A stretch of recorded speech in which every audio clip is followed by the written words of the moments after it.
ಸಂಭ್ರಮ ಶಾಲೆ ತೆರೆಯಿತು ಮಕ್ಕಳೇ ಬನ್ನಿ.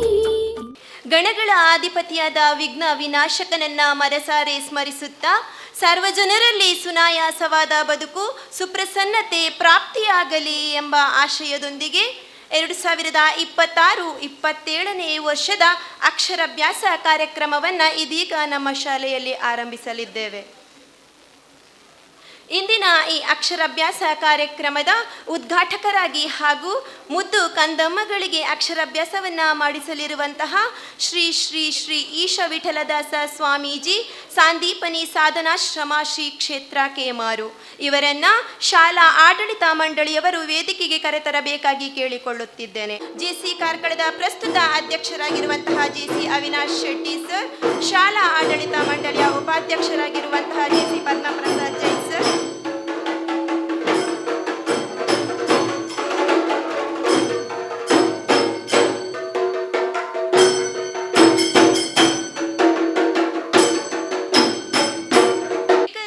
ಪ್ರತಿ ಕಾರ್ಯಕ್ರಮಕ್ಕೊಂದು ಮುನ್ನುಡಿ. ನಮ್ಮ ಕಾಯುವ ದೈವತ್ವದಲ್ಲಿ ನಮ್ಮದೊಂದು ಬೇಡಿಕೆಯ ನುಡಿ. ನಮ್ಮ ಬಾಳಿಗದುವೆ ವಾಸ್ತವತೆಯ ಕೈಗನ್ನಡಿ. ಬರೆದು ಬಿಡೋಣ ಶುಭಾರಂಭದ ಶುಭ ನುಡಿ ಅಂತ ಹೇಳುತ್ತಾ ಇದೀಗ ಪ್ರಾರ್ಥನಾ ಗೀತೆಯನ್ನ ಹಾಡಲಿದ್ದಾರೆ ನಮ್ಮ ಶಾಲಾ ವಿದ್ಯಾರ್ಥಿನಿ ಆಗಿರುವಂತಹ ಶಿಶಿರ್ ಹಾಗೂ ಜೆಸಿ ಕ್ರೀಡನ್ನ ಓದಲಿದ್ದಾರೆ ದೀಕ್ಷಾ ಇವರು. ಶರಣು ನಿನಗೆ ಶರಣು ವಿನಾಯಕ, ಶರಣು ನಿನಗೆ ಶರಣು ವಿನಾಯಕ, ವಿನಾಯಕ ವಿದ್ಯಾದಾಯಕ ದೇವ, ಶರಣು ನಿನಗೆ ಶರಣು.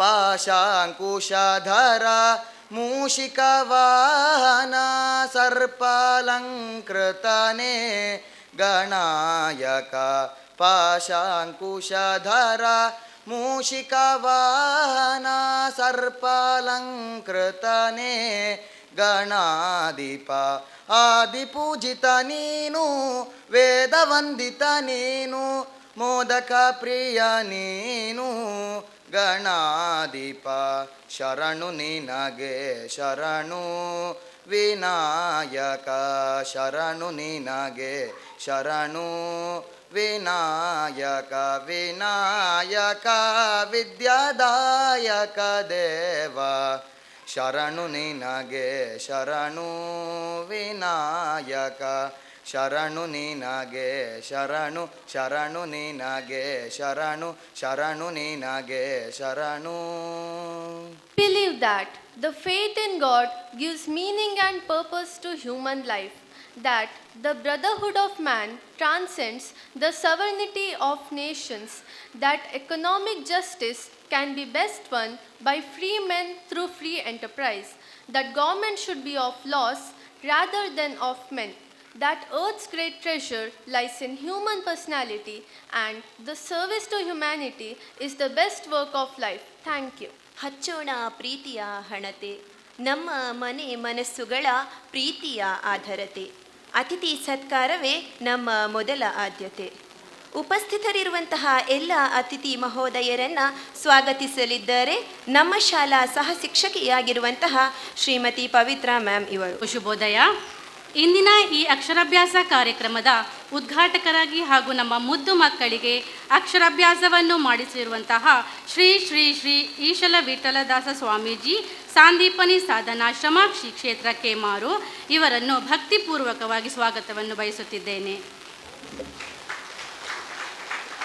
ಹಾಗೆಯೇ ಶಾಲಾ ಅಧ್ಯಕ್ಷರಾದ ಜೆಸಿ ಚಿತ್ತರಂಜನ್ ಶೆಟ್ಟಿ ಸರ್ ಇವರಿಗೂ ಕೂಡ ಹೃತ್ಪೂರ್ವಕವಾದ ಸ್ವಾಗತವನ್ನು ಬಯಸುತ್ತಿದ್ದೇನೆ.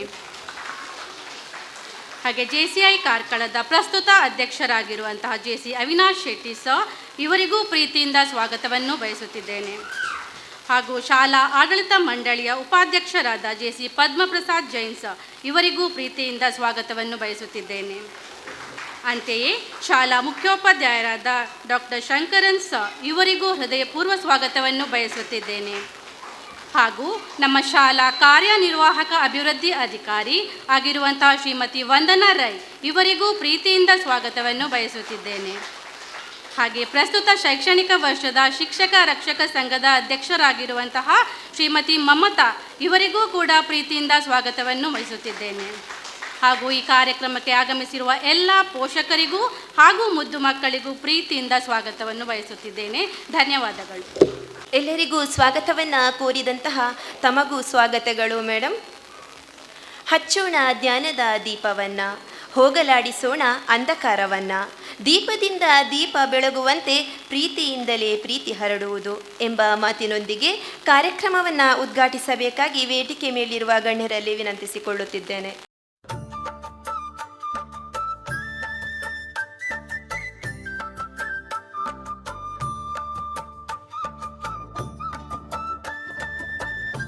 ವೇದಿಕೆ ಮೇಲಿರುವ ಎಲ್ಲ ಗಣ್ಯರಿಗೆ ಹೂಗುಚ್ಛವನ್ನು ನೀಡಿ ಸ್ವಾಗತಿಸಬೇಕಾಗಿ ಶಾಲಾ ಆಡಳಿತ ಅಧಿಕಾರಿಯಾಗಿರುವಂತಹ ಪ್ರಣೀತ್ ಸರ್ ಇವರಲ್ಲಿ ಕೇಳಿಕೊಳ್ಳುತ್ತಿದ್ದೇನೆ.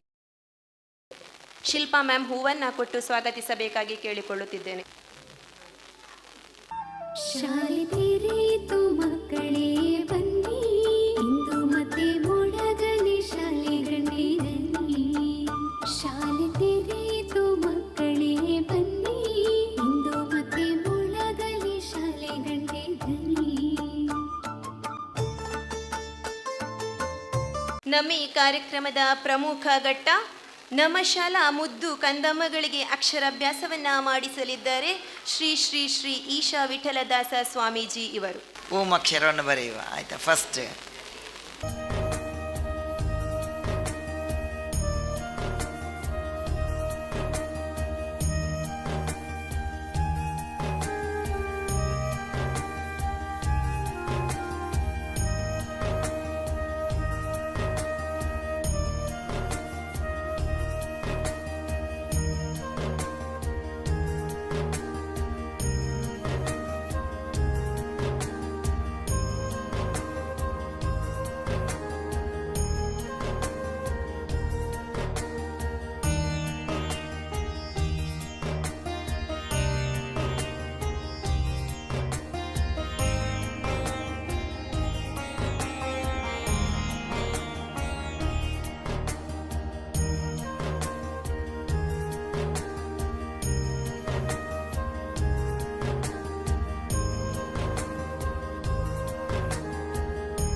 ರು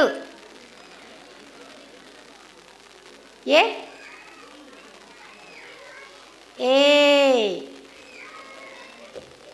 ಐ ಓ ಓ ಔ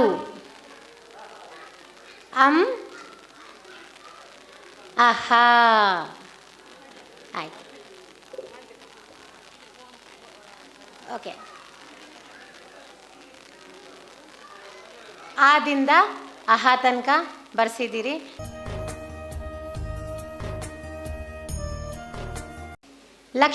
ಲಕ್ಷ್ಮಿಯ ಅಕ್ಷರ ನಮ್ಮ ಸ್ವಾಮೀಜಿಯವರ ಕೈಯಲ್ಲಿ ನಮ್ಮ ಮುದ್ದು ಪುಟಾಣಿ ಜೇಸಿಯ ಲಕ್ಷ್ಮಿ ಕೂತಿದ್ದಾರೆ.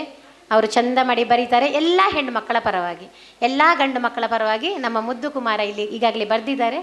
ಈಗ ಹುಡುಗಿಯರ ಪರವಾಗಿ ನಮ್ಮ ಮುದ್ದು ಪುಟಾಣಿ ಲಕ್ಷ್ಮಿ ಅಕ್ಷರವನ್ನು ಬರಿತಾ ಇದ್ದಾರೆ. ಎಲ್ಲ ಮಕ್ಕಳಿಗೂ ದೇವರು ಆರೋಗ್ಯವನ್ನು ಕೊಡಲಿ, ವಿದ್ಯೆಯನ್ನು ಕೊಡಲಿ. ಇನ್ನು 10ನೇ ತರಗತಿಗೆ ಬರುವಾಗ ಉನ್ನತ ಶ್ರೇಣಿಯಲ್ಲಿ ಪಾಸಾಗಿ ನಮ್ಮ ಶಾಲೆಗೂ ನಮ್ಮ ಸಂಸ್ಥೆಗೆ ಯಶಸ್ಸನ್ನು ತರಲಿ, ಕೀರ್ತಿಯನ್ನು ತರಲಿ ಅಂತ ನಾವು ಈ ಸಂದರ್ಭದಲ್ಲಿ ಆಶಿಸ್ತೇವೆ.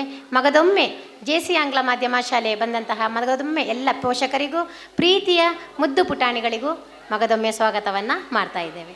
ಹೊಸ ಚಿಂತನೆಗಳ ಹೂ ಅರಳಲಿ, ಜ್ಞಾನದ ಬೆಳಕು ಎಲ್ಲೆಡೆ ಪಸರಲಿ ಎಂಬ ಮಾತಿನೊಂದಿಗೆ ಪುಟ್ಟ ಮಕ್ಕಳ ಕೈಯಲ್ಲಿ ಮೂಡಿ ಬಂದಂತಹ ಆ ಅಕ್ಷರಗಳು ದೇವರ ಆಶೀರ್ವಾದವೆಂದೇ ಭಾವಿಸುತ್ತಿದ್ದೇವೆ. ಅಕ್ಷರಾಭ್ಯಾಸ ಕಾರ್ಯಕ್ರಮದ ಉದ್ಘಾಟಕರಾಗಿ ಹಾಗೂ ಮಕ್ಕಳಿಗೆ ಅಕ್ಷರಾಭ್ಯಾಸವನ್ನು ಮಾಡಿಸಿದಂತಹ ಶ್ರೀ ಶ್ರೀ ಶ್ರೀ ಈಶಾ ವಿಠಲದಾಸ ಸ್ವಾಮೀಜಿ ಅವರಿಗೆ ಶಾಲಾ ಪರವಾಗಿ ಗೌರವ ಸಮರ್ಪಣೆ.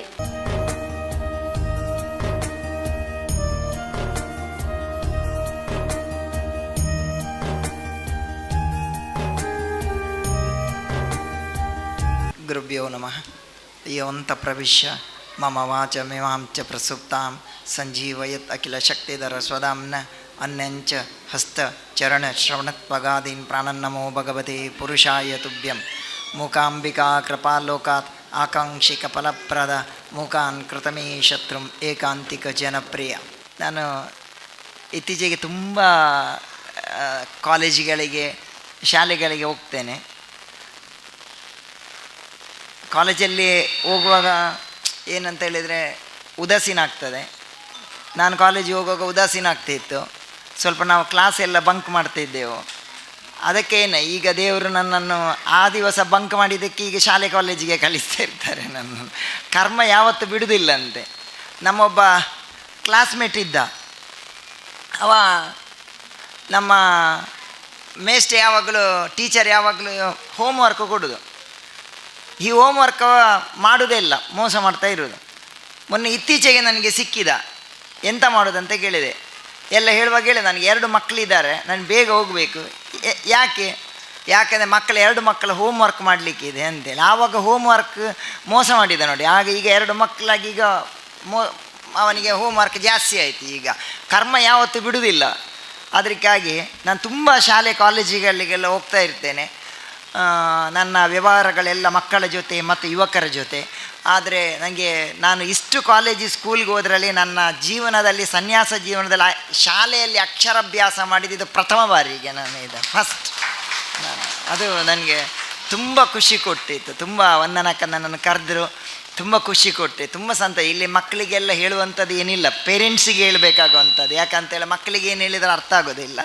ಅದರಿಂದ ನನಗೆ ಈ ಒಂದು ಹೋಲ್ ಟೀಮ್ ಏನಿದೆ, JC ಟೀಮ್ ಏನಿದೆ, ಎಲ್ಲರಿಗೆ ನಾನು ಅಭಿನಂದನೆ ಕೊಡ್ತೇನೆ. ಯಾಕಂತೇಳಿ ಇಂಥ ಒಂದು ಒಳ್ಳೆಯ ಕಾರ್ಯಕ್ರಮ ನೀವು ಮಾಡಿದ್ದೀರಿ.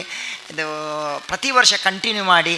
ಯಾಕಂದರೆ ಪೇರೆಂಟ್ಸ್ ಹತ್ರ ನಾನು ಹೇಳುವಂಥದ್ದು ಏನಂತ ಹೇಳಿದರೆ, ನೋಡಿ, ನೀವು ಅಕ್ಷರಾಭ್ಯಾಸ ಮಾಡಿದ ಮಕ್ಕಳನ್ನು ನೋಡಿ, ದೇವರ ಹತ್ರ ಪ್ರಾರ್ಥನೆ ಮಾಡಿ ಅಕ್ಷರಾಭ್ಯಾಸ ಮಕ್ಕಳನ್ನು ನೋಡಿ, ಅಕ್ಷರಾಭ್ಯಾಸ ಮಾಡದೇ ಇರುವ ಮಕ್ಕಳನ್ನು ನೋಡಿ, ಅವರಲ್ಲಿ ಒಂದು ಡಿವೈನ್ ಎನರ್ಜಿ ಇರ್ತದೆ, ಒಂದು ನಂಬಿಕೆ. ಎಲ್ಲದರಲ್ಲದ ನಂಬಿಕೆ ಭಾರಿ ಮುಖ್ಯ. ದೇವರು ಉಂಟ ಇಲ್ವ ಬೇರೆ ವಿಷಯ, ಆದರೆ ನಂಬಿಕೆ. ನೋಡಿ, ಅಮೇರಿಕಾದಲ್ಲಿ ಒಂದು ಘಟನೆ ಆಯಿತು. ಅಮೇರಿಕಾದಲ್ಲಿ ಒಬ್ಬ ದೇವರಿಲ್ಲ ಅಂಥೇಳಿ ಒಬ್ಬ ನಾಸ್ತಿಕವಾದಿ 1 ಗಂಟೆ ಭಾಷಣ ಮಾಡಿದ.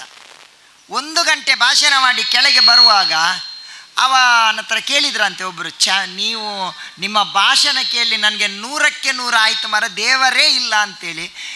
ಇಂಥ 1 ಗಂಟೆ ನಿರರ್ಗಳ ಮಾತಾಡಲಿಕ್ಕೆ ನಿಮಗೆ ಶಕ್ತಿ ಎಲ್ಲಿಂದ ಬಂತು ಅಂತೇಳಿದಾಗ ಅವ ಹೇಳಿದ, ಅದೆಲ್ಲ ಮೇಲಿದ್ದವರನ್ನ ಕೃಪೆ ಅಂತೇಳಿ ಹೇಳಿದ್ನಂತೆ. ಹಾಗೆ ಮೇಲಿದ್ದವರು ಕೊಟ್ಟದ್ದು, ಅಂದರೆ ಅವ ಇಂಡೈರೆಕ್ಟಾಗಿ ದೇವರನ್ನು ಒಪ್ಪುವಂಥ ರೀತಿಯಲ್ಲಿ ಆಯಿತು. ಆದ್ದರಿಂದ ದೇವರು ಇಹುದೋ ಇಲ್ಲವೋ ತಿಳಿಯಗೊಡದೊಂದು ವಸ್ತು ನಿಜ ಅಂತ ಹೇಳ್ತಾರೆ. DVG ಉಂಟ ಇಲ್ಲೋ ಗೊತ್ತಿಲ್ಲ, ಒಂದು ಎನರ್ಜಿ ಇದೆ ಅಂತೇಳಿ ಮಾತನ್ನು ಹೇಳ್ತಾರೆ. ಆದ್ದರಿಂದ ನಾವು ಅದನ್ನು ನಂಬುವವರು. ಅದರಿಂದ ಖಂಡಿತ ನಿಮಗೆ ಒಳ್ಳೆಯದಾಗ್ತದೆ. ಮಕ್ಕಳಿಗೆ ಇದು ಪ್ರತಿ ವರ್ಷವೂ ನಾನು ಹೇಳ್ತೇನೆ ಎಲ್ಲ ಮಕ್ಕಳಿಗೆ, ದೋಸ್ ಆರ್ ಇಂಟ್ರೆಸ್ಟೆಡ್, ಯಾರಿಗೆಲ್ಲ ಇಂಟ್ರೆಸ್ಟ್ ಉಂಟು ಅವರು ಅದು ಜಾಯಿನ್ ಆಗಲಿ, ಇದನ್ನು ಕಂಟಿನ್ಯೂ ಮಾಡಿ ಅಂತೇಳಿ ಎಲ್ಲ ನಾನು ನಮ್ಮ ಸ್ಕೂಲ್ ಸಮಿತಿಗೆ ನಾನು ಅದನ್ನು ಹೇಳಿ ನನ್ನ ಮಾತನ್ನು ಮುಂದುವರಿತೆ. ನಾನು ಸ್ವಲ್ಪ ಬರುವಾಗ ಲೇಟ್ ಆಯಿತು, ಉದ್ದೇಶಪೂರ್ವಕವಾಗಿ ಅಲ್ಲ, ಸ್ವಲ್ಪ ತಡ ಆಯಿತು. ಪೂಜೆ ಆಗುವಾಗ ಎಲ್ಲ ಮಧ್ಯಾಹ್ನ ಪೂಜೆಯಾಗಿ ಬರುವಾಗ ಸ್ವಲ್ಪ ತಡ ಆಯಿತು. ನಿಮ್ಮನ್ನೆಲ್ಲ ತುಂಬ ಕಾಯಿಸಿದೆ, ಪೇರೆಂಟ್ಸ್ ಎಲ್ಲ ತುಂಬ ಕೂತ್ಕೊಂಡಿದ್ದೀರಿ. ನೀವು ಫಸ್ಟ್ ಥಿಂಗ್ ಏನಂತೇಳಿದರೆ, ನಾವು ಎಲ್ಲ ಎಜುಕೇಷನ್ ಅಂದರೆ ಏನಂತೇಳಿ ಭಗವದ್ಗೀತೆಯಲ್ಲಿ ಕೃಷ್ಣ ಹೇಳ್ತಾನೆ. ಏನಂತೇಳಿದರೆ ಆಧ್ಯಾತ್ಮ ವಿದ್ಯಾನಾಮ್ ಅನ್ನುವಂಥ ಮಾತನ್ನು ಹೇಳ್ತಾನೆ.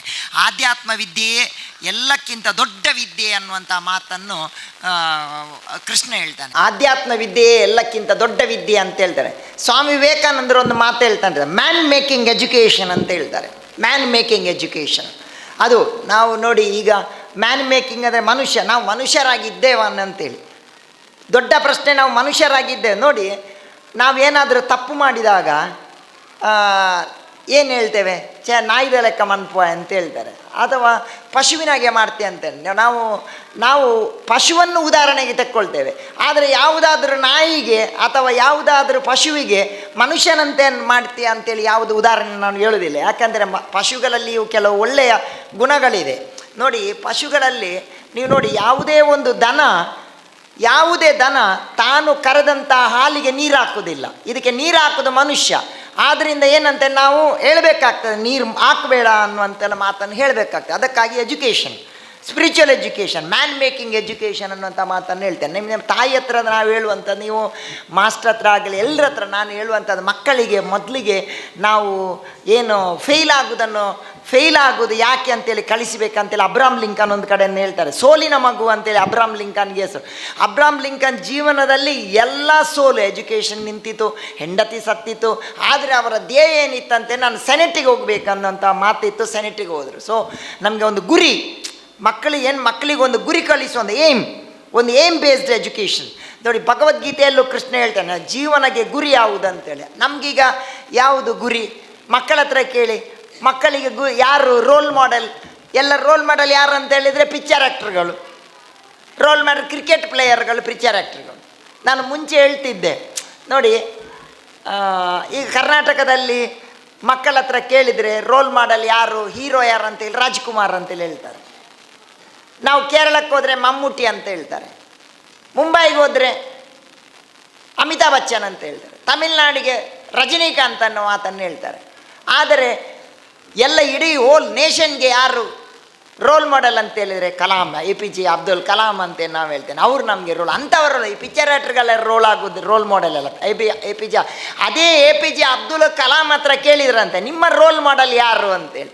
ಆವಾಗ APJ ಅಬ್ದುಲ್ ಕಲಾಂ ಅಂತ ನನ್ನ ರೋಲ್ ಮಾಡೆಲ್ ಯಾರಂದರೆ ಸ್ವಾಮಿ ವಿವೇಕಾನಂದರನ್ನ ರೋಲ್ ಮಾಡೆಲ್ ಅನ್ನುವಂಥ ಮಾತನ್ನು ಹೇಳ್ತಾರೆ. ಇದು ನಮಗೆ ರೋಲ್ ಮಾಡೆಲ್ ಇದಾಗಬೇಕು ನಮಗೆ. ಬಟ್ ಈ ಪಿಕ್ಚರ್ ಆ್ಯಕ್ಟ್ರುಗಳನ್ನು ಅವರನ್ನು ಎಂಥದ್ದು, ಅವರಿಗೆ ಅಲ್ಲಿ ಎಂಥ ಸಂಸ್ಕಾರ ಇದೆ, ಒಂದು ಅರ್ಥ ಇದೆಯಾ ನೋಡಿ. ಕಳಿಸತಿ ನೀವು ನೋಡಿ, ಒಂದು 3-4 ವರ್ಷ ಮುಂಚೆ ಒಂದು ಇವಳದ್ದು ಅವಳೊಬ್ಬ ಪಿಕ್ಚರ್ ಆಗಿದೆ, ಕತ್ರಿನಾ ಕೈಫ್, ಅವಳದೊಂದು ಬರ್ತ್ಡೇ. ಅವಳ ಒಟ್ಟಿಗೆ ಪಿಕ್ಚರಲ್ಲಿ ಆ್ಯಕ್ಟ್ ಮಾಡಿದಂಥ ಒಂದು ಸಣ್ಣ ಹುಡುಗಿ, SLC ಏನೋ ಇರಬೇಕು, 9ನೇ ಕ್ಲಾಸ್ SLC ಏನೋ ಹುಡುಗಿ. ಇವಳ ಬರ್ತ್ಡೇಗೆ ಇವಳ ನಂಬರ್ ಇತ್ತು, ಹ್ಯಾಪಿ ಬರ್ತ್ಡೇ ಆಂಟಿ ಅಂತೇಳಿ ಹಾಕಿದ್ಲು. ಇಷ್ಟೇ ಹಾಕಿದ್ದು. ಈ ಕತ್ರಿನಾ ಕೈಫ್ ಅವಳ ಅಭಿಮಾನಿಗಳಿಗೆ ಹೇಳಿದ್ಲು, ನನ್ನನ್ನು ಆಂಟಿ ಅಂತೇಳಿ ಒಬ್ಬರು ಕರೆದ್ರು ಅಂತೇಳಿ. ಅದರ ವಿರುದ್ಧ ಪ್ರತಿಭಟನೆ. ಹುಚ್ಚು, ಇಂಥವರೆಲ್ಲ ನಮಗೆ ರೋಲ್ ಮಾಡೆಲ್ಗಳು. ಇದನ್ನೆಲ್ಲ ಬಿಟ್ಟು ಸ್ವಾಮಿ ವಿವೇಕಾನಂದರಂತ, ಕಲಾಂರಂತ ಇದನ್ನು ಮತ್ತೆ ಫಸ್ಟ್ ನಮಗೆ ನೋಡಿ, ನನಗೆ APJ ಅಬ್ದುಲ್ ಕಲಾಂರ ಬಗ್ಗೆ ನನಗೆ ಎಷ್ಟೋ ಕಡೆಯಲ್ಲಿ ನಾನು ಹೇಳಿದ್ದೆ ಇದನ್ನು. ಮಕ್ಕಳಿಗೆ ನೀವು ತಂದೆ ತಾಯಿ ಅಂದಿರೋ ಆತ್ಮಶಕ್ತಿ ತುಂಬುವಂಥ ಕೆಲಸವನ್ನು ಮಾಡಬೇಕು. ನೋಡಿ, ಒಂದು ಶಾಲೆಗೆ APJ ಅಬ್ದುಲ್ ಕಲಾಂ ಹೋಗ್ತಾರೆ. ಆವಾಗ APJ ಕಲಾಂ ಒಂದು ಪ್ರಶ್ನೆ ಕೇಳ್ತಾರೆ ನೋಡಿ, ಐಶ್ವರ್ಯ ರೈಗೆ ಮಿಸ್ ವರ್ಲ್ಡ್ ಪ್ರೈಸ್ ಸಿಕ್ಕಿತು ಹೇಗೆ ಅಂತೇಳಿ. ಆವಾಗ ಒಬ್ಬ ಹುಡುಗಿ ಹೇಳ್ತಾಳೆ, ಅವಳು ಚಂದ ಇದ್ಲು, ಅದಕ್ಕೆ ಅವಳಿಗೆ ಪ್ರೈಸ್ ಸಿಕ್ಕಿತು, ಮಿಸ್ ವರ್ಲ್ಡ್ ಪ್ರೈಸ್ ಸಿಕ್ಕಿತು ಅಂದೆ. ಕಲಾಂರಿಗೆ ಅದು ಇಷ್ಟ ಆಗಿರಲಿಲ್ಲ. ಇನ್ನೊಂದು ಹುಡುಗಿ ಹತ್ರ ಕೇಳ್ತಾಳೆ. ಆವಾಗ ಹುಡುಗಿ ಹೇಳ್ತಾಳೆ, ಅವಳು ಕ್ವಿಜ್ ಚಂದ ಹೇಳಿದರು, ಅದಕ್ಕೆ ಮಾರ್ಕ್ ಜಾಸ್ತಿ ಸಿಕ್ಕಿತು, ಅದರಿಂದ ಅವಳಿಗೆ ಮಿಸ್ ವರ್ಲ್ಡ್ ಪ್ರೈಸ್ ಸಿಕ್ಕಿತು, ಅದು ಇಷ್ಟ ಆಗಿರಲಿಲ್ಲ. ಮತ್ತೊಂದು ಹುಡುಗಿ ಹತ್ರ ಕೇಳ್ತಾರೆ, ಅವಳು ಏನು ಚಂದ ಇರಲಿಲ್ಲ, ಕಪ್ಪಿದ್ರು, ಅಷ್ಟೇನು ಚಂದ ಇರಲಿಲ್ಲ. ಆ ಹುಡುಗಿ ಎದ್ದು ನಿಂತು ಹೇಳಿತು, ಕಲಾಂರೇ, ಐಶ್ವರ್ಯ ರೈಗೆ ಮಿಸ್ ವರ್ಲ್ಡ್ ಪ್ರೈಸ್ ಸಿಕ್ಕಿತು, ಯಾಕಂತೇಳಿದರೆ ಆ ಕಾಂಪಿಟೀಷನ್ಗೆ ನಾನು ಹೋಗಿರಲಿಲ್ಲ, ಇಲ್ಲದ್ರೆ ನನಗೆ ಮಿಸ್ ವರ್ಲ್ಡ್ ಪ್ರೈಸ್ ಸಿಕ್ತಿತ್ತು ಅನ್ನೋಂಥ ಮಾತಿಲ್ಲ. ಕಲಾಂರಿಗೆ ಅದು ಇಷ್ಟ ಆಯಿತು. ಆತ್ಮಶಕ್ತಿ, ನಂಬಿಕೆ, ಅದು ಭಾರಿ ಮುಖ್ಯವಾದ ಮಕ್ಕಳಿಗೆ ಮೋಟಿವೇಟ್ ಮಾಡುವಂಥದ್ದು. ನೋಡಿ, ಮೆಡ್ರಾಸಲ್ಲಿ ಒಂದು ಮಗುವಿಗೆ ಪೋಲಿಯೋ, 2 ಕಾಲು ಸರಿ ಇಲ್ಲ. ಶಾಲೆಗೆ ಹೋಗುವಾಗ ತಾಯಿ 2 ಕೃತಕ ಕಾಲನ್ನು ತಕ್ಕೊಂಡು ಬಂದು ಆ ಮಗುವಿಗೆ ಹೇಳ್ತಾಳೆ, ನೋಡು ಮಗ, ಈ ಊರಿನ ಜನರಿಗೆಲ್ಲ 2 ಕಾಲು, ನಿನಗೆ 4 ಕಾಲು, ನೀನು ಅದಕ್ಕಿಂತ ದೊಡ್ಡ ಸಾಧನೆ ಮಾಡಬೇಕನ್ನುವಂಥ ಮಾತನ್ನು ಹೇಳ್ತಾರೆ. ಮೋಟಿವೇಟ್ ಮಾಡಬೇಕು ಮಕ್ಕಳಿಗೆ ನೀವು ಅದನ್ನು ಮಕ್ಕಳು ನೋಡಿ ಸೂಸೈಡ್ ಮಾಡ್ತಾ ಇರ್ತಾರೆ. ಒಂದು 2%, 3% ಮಾರ್ಕಿಗೆ ನಾನು ಎಷ್ಟೋ ಕಡೆಯಲ್ಲಿ ಹೇಳ್ತಾ ಇರ್ತೇನೆ ನೋಡಿ. Education it's not at all ಈ degree. Education is to face a challenge ಅಂತೇನು ಹೇಳ್ತೇನೆ ನಾನು. ಏನಂದರೆ ನಾವು ಚಾಲೆಂಜನ್ನು ಎದುರಿಸಲಿಕ್ಕೆ ಎಜುಕೇಷನ್ ಬೇಕು ನಾವು. ಈಗ ಮಕ್ಕಳು ನೋಡಿ 2%, 3% ಮಾರ್ಕ್ ಕಡಿಮೆ ಆದರೆ ಸೂಸೈಡ್ ಎಂತ ಅದು ಲ್ಯಾಕ್ ಆಫ್ ಸ್ಪಿರಿಚುವಲ್ ಎಜುಕೇಷನ್. ನಾವು ತಂದೆ ತಾಯಿಯಂದಿರೋ ದಯವಿಟ್ಟು ನಿಮ್ಮ ಹತ್ರ ಹೇಳ್ತೇನೆ ನಾನು, ನಿಮ್ಮ ಗ್ರಂಥಗಳನ್ನು ಮನೆಯಲ್ಲಿ ಹೇಳಿ ಮಕ್ಕಳನ್ನೊಂದು ಆತ್ಮಶಕ್ತಿ ತುಂಬುವಂಥ ಕೆಲಸವನ್ನು ಮಾಡಬೇಕು. 2%, 3%, ನಾನು ಎಷ್ಟೋ ಕಡೆಯಲ್ಲಿ ಇದನ್ನು ಹೇಳಿದ್ದೀನಿ, ನೀವು ನೋಡಿರ್ಬೋದು ಸ್ಪೀಚಲ್ಲಿ. ನಮ್ಮ ಊರಲ್ಲಿ ಒಬ್ಬ ಹುಡುಗ ಇದ್ದ. ಆ ಹುಡುಗ 98% ಮಾರ್ಕ್, 98 ರ್ಯಾಂಕ್. ಬೆಳಿಗ್ಗೆ ಎದ್ದು ತಲೆಬಿಸಿ ಇವನಿಗೆ, ನನಗೆ 98 ಸಿಕ್ಕಿದೆ, ಆದರೆ 2% ಇಲ್ಲ, ಅದು ಹೇಗೆ ಕಳೆಯಿತು, ಅದು ಎಲ್ಲಿ ಹೋಯ್ತು ಅಂತೇಳಿ 2% ಹುಡುಕೋದು. ಅದೇ ಒಬ್ಬ ಹುಡುಗ ಫೇಲ್, 2% ಮಾರ್ಕ್.